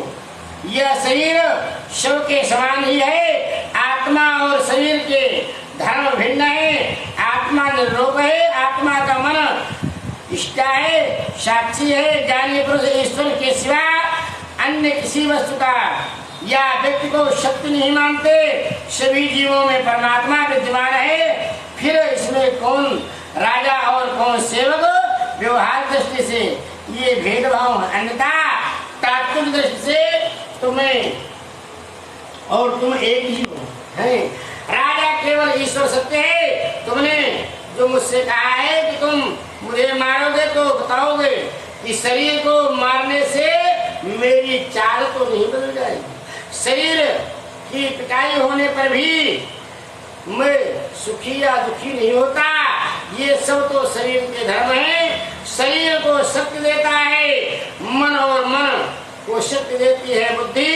बुद्धि को चेतना देने वाला अर्थात मैं शरीर के धर्म मुझे प्रभावित नहीं कर सकते हैं। राजन, मैं इस प्रकार इसलिए चल रहा हूँ कि चींटी आज मेरे पांव तले आकर कहीं कुचल न जाए, चलते हुए मुझसे कहीं पाप न हो जाए, ऐसा सोचकर ही मैं छलांग मारता हूँ। मेरे कृष्ण सभी जगह विद्यमान है। इन चींटियों में भी परमात्मा है। मैं चींटियों का अन्य जीवों जंतुओं को घायल करता हुआ चलता हूँ कि ख्याल करता हुआ चलता हूँ कि ये कहीं कुचल न जाए। चींटी में भी ईश्वर है ऐसा मानकर मैं अपने कृष्ण का चिंतन करता हुआ चलता हूँ। अतः मेरी चाल तो ऐसी ही रहेगी। जड़ भरत के ऐसे विद्वतापूर्ण वचन सुनकर राजा ने सोचा, ना, यह पागल नहीं है, यह तो कोई परमहंस है। यह ज्ञानी परमात्मा है। लगता है कि यह कोई अवधूत संत है। वेदांत के कठिन सिद्धांत इसके मुख से शहद निकल रहे हैं। इनकी ब्रह्मनिष्ठ अलौकिक है। मैंने इनका अपमान करके बड़ी क्षति कर दी। यह सोचकर चलती हुई पालकी से राजा कूद पड़े। जो मरने के लिए तैयार हो गए, वही राजा आप भरत जी को बंधन कर रहे थे। जो मारने के लिए तैयार हो गए थे, वही राजा भरत जी को बंधन कर रहे हैं। भरत जी को निर्व्याकार है। रघुगण द्वारा पहले अपमान होने पर और अब सम्मान होने पर, अर्थात दोनों ही अवस्थाओं में वे सम स्थिति में थे। न क्रोध, न दुख, न सुख, न संत की परीक्षा। उसकी मनोवृत्ति होती है वस्त्रों से नहीं, सम्मान या अपमान होने पर भी नहीं। क्षमता मानवपन में संत की वृत्ति मम ही रहती है। वेश द्वारा संत होना सरल है, हृदय से संत होना बड़ा कठिन है। रघुगण ने क्षमा याचना की। वह बोले कि अपना अपमान करने वाले का कल्याण कभी, आपका अपमान करने वाले का कल्याण कभी नहीं होगा। राजा रघुगण से पूछा, यह संसारिक व्यवहार तो सत्य है, इसे हम मिथ्या कैसे कहें? यदि वस्तु सत्य हो तो उसे कोई भी क्रिया नहीं हो सकती। जिस प्रकार कि मिथ्या घर से जन्माना संभव नहीं है। आगे राजा ने पूछा, आपने कहा कि शरीर का जो दुख होता है वो आत्मा को नहीं होता, परंतु मैं तो मानता हूँ कि शरीर को कष्ट होने पर आत्मा को भी कष्ट होता। इस कारण यह है कि शरीर का संबंध इंद्रियों के साथ, इंद्रियों का संबंध मन के साथ, मन का संबंध बुद्धि के साथ और बुद्धि का संबंध आत्मा के साथ होता है। अतः जो दुख शरीर का होता है वो आत्मा को भी होगा। चूल्हे पर बर्तन में दूध हो और दूध में चावल हो तो चूल्हे की अग्नि से पारस्परिक संबंध के कारण दूध में पड़े हुए चावल जिस प्रकार पक जाते हैं, उसी प्रकार शरीर को होने वाला दुख आत्मा को भी होना चाहिए। जड़ भरत जी ने कहा कि हे राजन, ये मिथ्या है। आत्मा निर्लेप है। अग्नि पर रखे गए बर्तन के दूध में पड़े हुए चावल तो पकते हैं, किंतु दूध में यदि पत्थर डाले जाए तो वह नहीं पकेंगे, क्योंकि वह निर्लेप है। आत्मा तो सर्वश्रेष्ठ और निर्लेप है। संसार तो मन की केवल कल्पना है। राजन, मन की प्रवृत्ति होने पर भी जीवन भी निकट हो जाता है। अतः मन यदि सुधर जाए तो आत्मा को मुक्ति मिलेगी।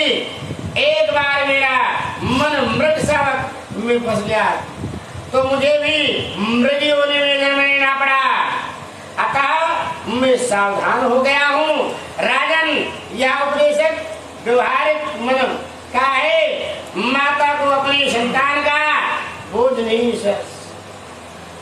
सहता, क्योंकि वहाँ मन की ममता काम कर रही है। माता को अपना पुत्र फूल सा लगता है, दूसरे का पुत्र वजनदार लगता है।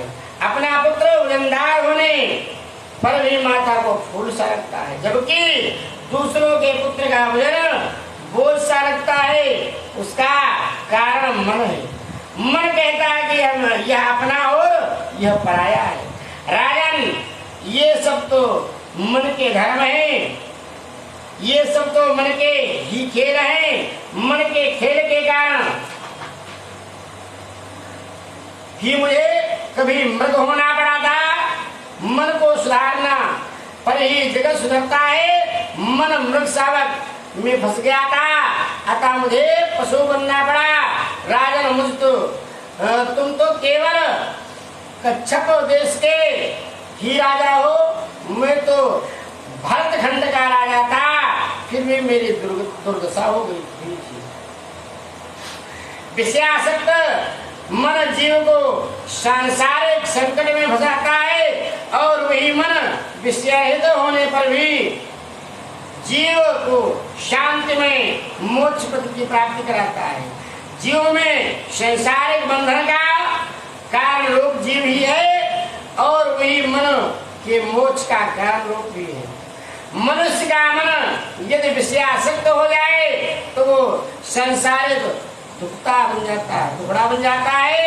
वही मन विषयासक्त होने के बाद पर यदि ईश्वर का भजन में लीन हो जाए तो मोक्षदाता बन जाता है। विषयों का चिंतन करता हुआ मन उसमें फंस जाता है, उसका बंधन आत्मा अपने में मान लेता है, स्वयं पर आरोपित कर लेता है। यह सब मन की ही दृष्टता है। अतः मन को परमात्मा में स्थिर करो। तुम अपने मन को दंड दोगे तो महाराज तुम्हें दंड दे देंगे। जिस दिन जीव असत्य बोले उस दिन उपवास करो। जिस दिन कुछ पाप हो जाए उस दिन माला अधिक फेरो। भरत जी कहते हैं कि राजन, तुम मुझसे पूछते हो कि मैं कौन हूँ, किंतु तुम स्वयं से ही पूछो कि तुम कौन हो। तुम शुद्ध आत्मा हो, जागृत, स्वप्न और सुषुप्ति, इन तीनों अवस्थाओं का साक्षी आत्मा हो। राजन, ज्ञानी जगत को शक्ति नहीं मानते, संसार को वे मन कल्पित मानते हैं। जगत स्वप्न के समान है। जिस प्रकार स्वप्न मिथ्या होने पर भी मनुष्य को रुलाता है, उसी प्रकार यह मिथ्या जगत भी मनुष्य को के जीव को रुलाता है। मान लो कि एक मनुष्य सोया हुआ है, वो सपने में देखता है कि एक भयानक शेर हमला करने वाला है, तो वह मनुष्य डर जाता है कि शेर मुझे खा जाएगा। ऐसा सोचकर वह चिल्लाने रोने लगता है, उसकी नींद उड़ जाती है। जागने पर वो वही देखता है कि वो तो सपना था, और सपने के शेर से वो डर गया था, किंतु स्वप्न असत्य है। यह बात मनुष्य की समझ में कब आती है? केवल तब जब वो जग जाता है। कौन सा व्यक्ति जागा हुआ है? विषयों में जो जिनका मन हट गया है, छूट गया है, वही जागा हुआ है। इसीलिए तो तुलसीदास जी ने भी कहा है, जानिए तब जीव जग जागा, जब सब विषय विलास विरागा। राजन, इसलिए तो मैं कहता हूँ ये सब तो मन के खेल हैं। मन को शुद्ध करने के लिए संतों का समागम करो। महापुरुष की सेवा से ब्रह्म की प्राप्ति होती है। राजन, सत्संग के बिना ज्ञान प्राप्त नहीं होता। अपने स्वरूप का परिपूर्ण ज्ञान ही एक सत्य वस्तु है। एक ब्रह्म ही सत्य है। ब्रह्म सत्य रूप है, भेद से रहित परिपूर्ण आत्मस्वरूप है। पंडित उसका भगवान वासुदेव, कृष्ण आदि नामों से वर्णन करते हैं, अन्यथा जगत तो मिथ्या है। भरत जी ने प्रथम राजर्षि को दिव्य तत्व ज्ञान का उपदेश दिया और फिर भवात्मवी का दर्शन किया। आत्मा का विवेक रूपी धन एक एक इंद्रिय लूट लेती है। कोई संत मिलने पर संसार रूपी वन में वन से बाहर निकलते हैं। संसार में अकेले कभी मत घूमो। किसी संत का, सदगुरु का आसरा लोगे तो संसार रूपी वन से बाहर निकल सकोगे। माया के कारण जीव सुख की आशा में इस संसार रूपी वन में भटकता है, किंतु उसे सच्चा सुख नहीं मिल पाता। जीव जिस सुख का नेता बुद्ध असावधान और अपात्र है, उसे क्षण के इंद्रियां लूट लेती है।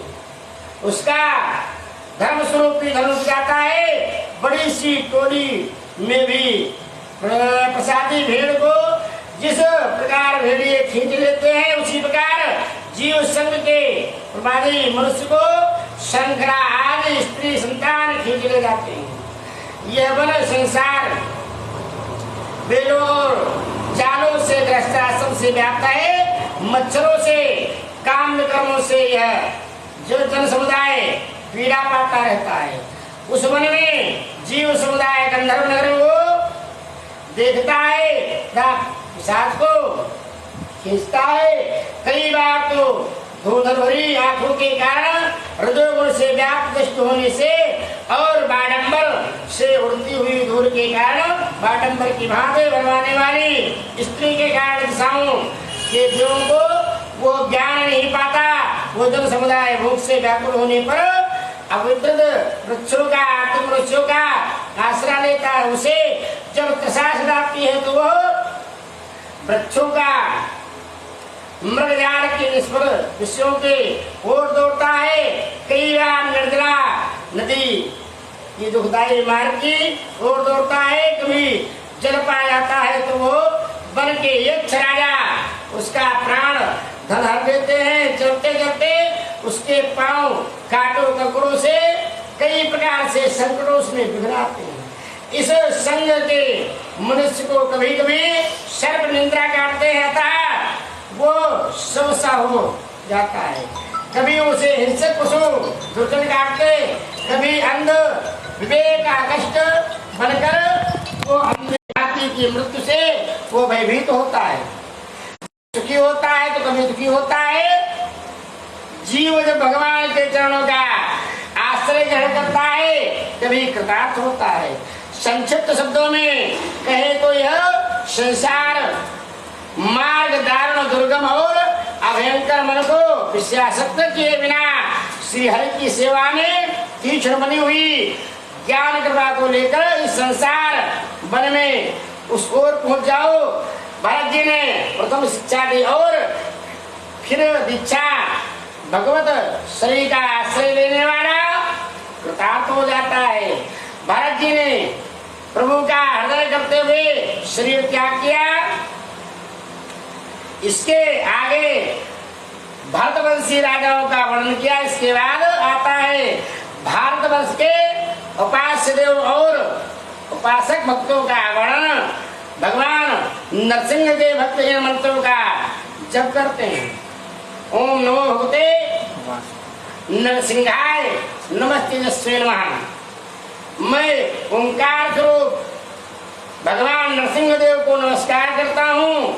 हे देव, आप अग्नि आदि तेजों के भी तेज हैं, आपको नमस्कार है। वे वज्रनख वज्रसी दाढ़ वाले आप हमारे समक्ष प्रकट हैं। हमारी काम वासनाओं को जला दीजिए, हमारे अज्ञान स्वरूप अंधकार को नष्ट कीजिए हमारे अंतःकरण को अमंद होते हुए प्रकाशित हुए। यह है नरसिंह भगवान का मंत्र। इस मंत्र का जप करते करते श्रीधर स्वामी को वैराग्य हुआ। भागवत में मानव शरीर की कई स्थानों पर निंदा की गई है। मानव शरीर की स्तुति करने वाले 5वें स्कंद में यह विधियों के द्वारा दी गई है। मानव शरीर मुकुंद की सेवा करने के लिए है। यदि मानव शुभ संकल्प करे तो वो नर से नारायण हो सकता है। देवा गायन्ति, मनुष्य जन्म से पुरुषार्थों का साधन है। ऐसा कहकर इस भारतवर्ष में जन्मे हुए मनुष्यों की महिमा देवतागण इस प्रकार गाते हैं। अहो, इस भारतवर्ष के मनुष्यों में कौन से पूर्ण किए होंगे, अथवा क्या श्रीहरि उन पर स्वयं प्रसन्न हुए होंगे कि उन्होंने भगवान की सेवा के योग्य मनुष्य जन्म इस भारतवर्ष में पाया है। यह मनुष्य जन्म श्रीहरि की सेवा करने के लिए उपयोगी है, तभी तो हम भी इनकी इच्छा करते हैं। इस सौभाग्य के लिए तो हम तीसरा इच्छुक हैं। इसके बाद आता है भौगोलिक वर्णन। इस खंड में पृथ्वी के 7 खंडों का वर्णन किया गया है। सप्तद्वीप और 7 समुद्रों का वर्णन। भारत खंड के स्वामी है देवनारायण। भारत खंड कर्म भूमि है, अन्य खंड योग भूमि है। भरत खंड में जन्म प्राप्त करने की इच्छा हो तो देवों को भी होती है। भागवत में शरीर की स्थिति की गई है और निंदा भी। इस मानव शरीर से ही भगवत सेवा और मुकुट सेवा, मुकुंद सेवा हो सकती है। इस स्कंद में ग्रहों की स्थिति का वर्णन भी किया गया है। इसी स्कंद में 7 पातालों का प्रतिपादन किया गया है। इन पातालों के नीचे शेष नारायण। राजा ने पूछा, नरक लोक कहाँ है? सुखदेव जी कहते हैं, राजन, यह नरक लोक दक्षिण दिशा में है। नरक अनेक प्रकार के हैं। चोर, तामिश्र नरक नरक में जाता है। जो व्यभिचारी है वो तामिश्र नरक में जाता है। जितने जिसने पाप किए हैं उतने ही नरक हैं। कौन से पाप के कारण कौन से नरक में जाना पड़ता है उसका क्रमबद्ध वर्णन इस स्कंद में किया गया है। इस प्रकार हजारों नरक है और यमलोक है, ऐसा बताकर स्कंद समाप्त किया जाता है। वो विष्णु भगवान की जय। श्रीमन्नारायण नारायण नारायण, लक्ष्मी नारायण नारायण नारायण, बद्री नारायण नारायण नारायण, श्रीमन्नारायण नारायण नारायण। वो विष्णु भगवान की जय।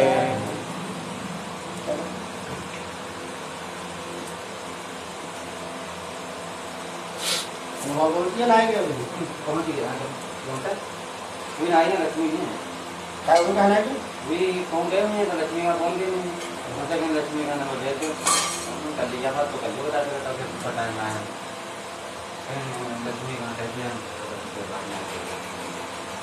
गुरुजी एक बात बताओ जी। जैसे कि रुद्राक्ष की माला होती है, इससे केवल शिव भगवान की माला करें श्री स्वयं उसको क्यों? ऐसा कुछ नहीं, ऐसा कुछ नहीं है। ऐसा कहाँ लिखा? और तुलसी की माला से हरे राम हरे कृष्ण वाली? नहीं नहीं, ऐसा कुछ नहीं है। हमारे महाराज जी कहते हैं, प्रभु भूषण जी महाराज जी, हम तो बटे हुए हैं, हाँ। भगवान को मत बांटो। एक माला से सब सभी मंत्रों का जाप जैसे कि हम चाहते हैं हम 5 माला हरे कृष्णा कर हाँ, लें, 5 श्री शिवाय नमस्तुभ्यं हम कर लें, या 5 भगवते वास कर सकते हैं ना? बिल्कुल, एक ही माला से सब किया जा सकता है। नहीं, रोज कर सकते हैं ना ये सारी माला। ये जरूरी नहीं है कि केवल श्री शिवाय। ना, ऐसा नहीं है।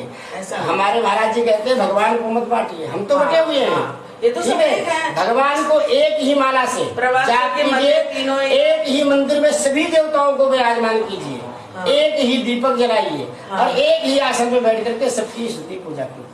अच्छा। एक ही माला से कीजिए। जैसे कि मैया है, मैया का लंबी बत्ती का दीपक होना चाहिए। ऐसा कुछ नहीं है, नहीं है, कहीं ऐसा नहीं लिखा। ये सब केवल हम लोगों ने बनाया है। माता जी देखिए, कोई भी संत, कोई भी भागवत करने वाले यदि कुछ नया नहीं बताएंगे तो आप उनके बारे में कैसे कल्पना करेंगे?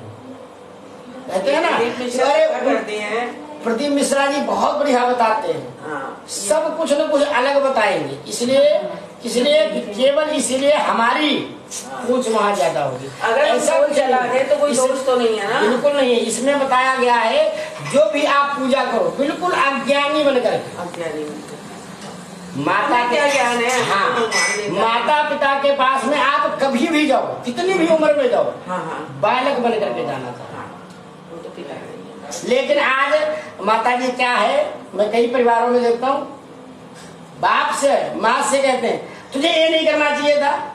अरे भैया तुम बताओगे, मैंने उंगली पकड़ करके तुम्हें इतना बड़ा किया है, बताया है, पढ़ाया है, लिखाया है, इस लायक बनाया है, अब आप उनसे इस प्रकार से बात करें, बड़ा दुख होता है। ठीक है, लेकिन ये संसार है, क्या कहें, यहाँ तो बहुत कुछ देखने को मिलता है, लेकिन ऐसा नहीं है। हमारे गुरु जी का संस्कार कहाँ रह गए? इन चीजों का तो दुख है। माता जी पहले कोई बीमारी नहीं थी, कोई रोग नहीं था, कुछ नहीं था, कहीं से आए नहीं है, टेंशन ये बुलाए नहीं गए, ये हमने उत्पन्न किए।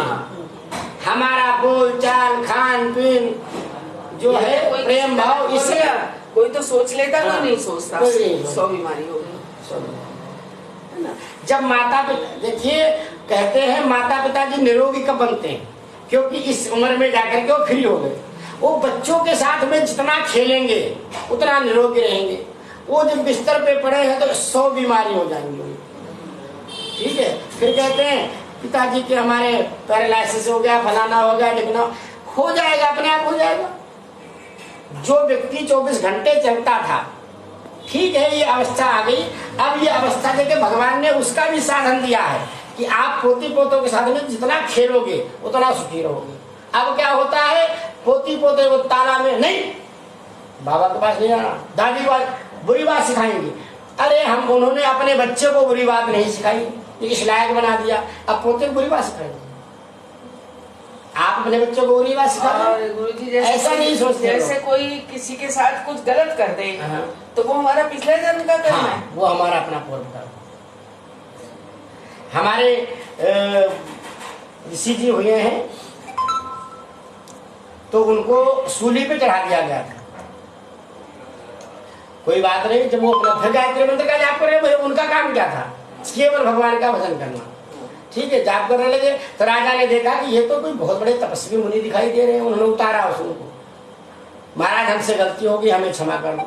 उन्होंने कहा तुम्हें क्षमा कर दूंगा, कोई बात नहीं, लेकिन यमराज को बुलाओ, मैं उनसे पूछूंगा कि क्यों चढ़ाया हमें सूली पे। तो यमराज ने अपने बचाने के लिए उन्होंने कहा कि तुमने 3 साल की उम्र में तितली को काटा छुड़ाया था, इसलिए तुम्हें सूली पे चढ़ाया गया।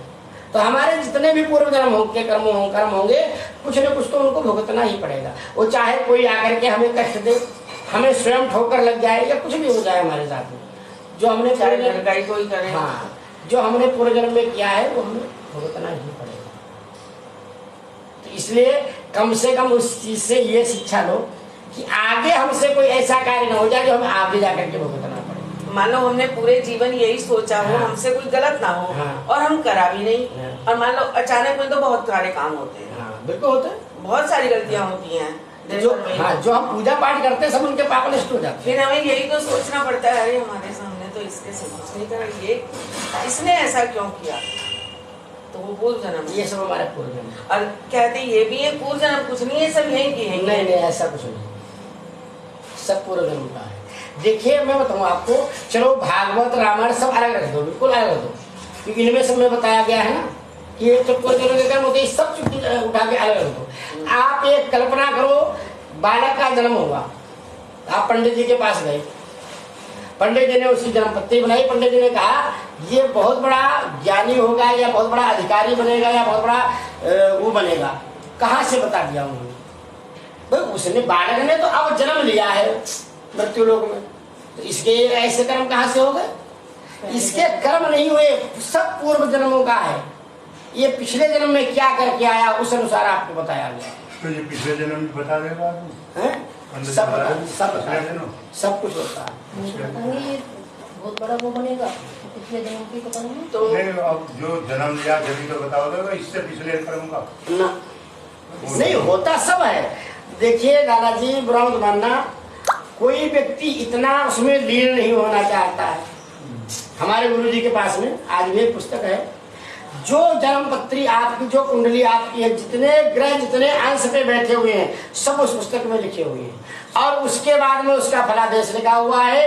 आप किस देश में थे, किस गांव में थे, किस योनि में थे, क्या कर्म आपने किया जो आपको यहाँ जन्म लेना पड़ा, सब कुछ होता है। ज्योतिष के अंदर बहुत कुछ है। तो इसका मतलब यही है कि सब हमारे पूर्व जन्मों का ही।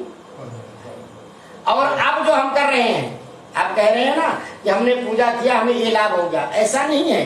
पूजा ने तो आपने करी, मन आपका शुद्ध हुआ, आपके जो विकार थे वो सारे निकल गए, आपका कार्य हुआ, लेकिन जितना उसका फल है वो आपको आगे जाके मिलेगा, अब नहीं मिलेगा कुछ। और ये जंत्र मंत्र जो करते हैं, कोई कुछ किसी पे कर दिया, तांत्रिक विद्याएं, ये इसका क्या फल मिलता है? देखिए तांत्रिक विद्याएं माता जी करने वाला व्यक्ति परेशान रहता है। किसी देखिए ईर्ष्या के कारण सभी लोग करते हैं, ठीक है, करते हैं और करवाते भी हैं, लोग पैसा खर्च करके करवाते हैं, ऐसा नहीं है, ठीक है, लेकिन इनको उसको और अधिक जा करके दूसरे को तो दुखी कर ही देते हैं। दूसरे को तो दुखी ना कर, उन्हीं के दूसरे को तो दुखी हाँ कर ही दूसरे को दुखी कर रहे हैं। वासिया माता जी संसार में थोड़ा बहुत तो कष्ट भुगतना ही पड़ेगा, कौन सी अगर जिस पर कुंडली ना हो उसका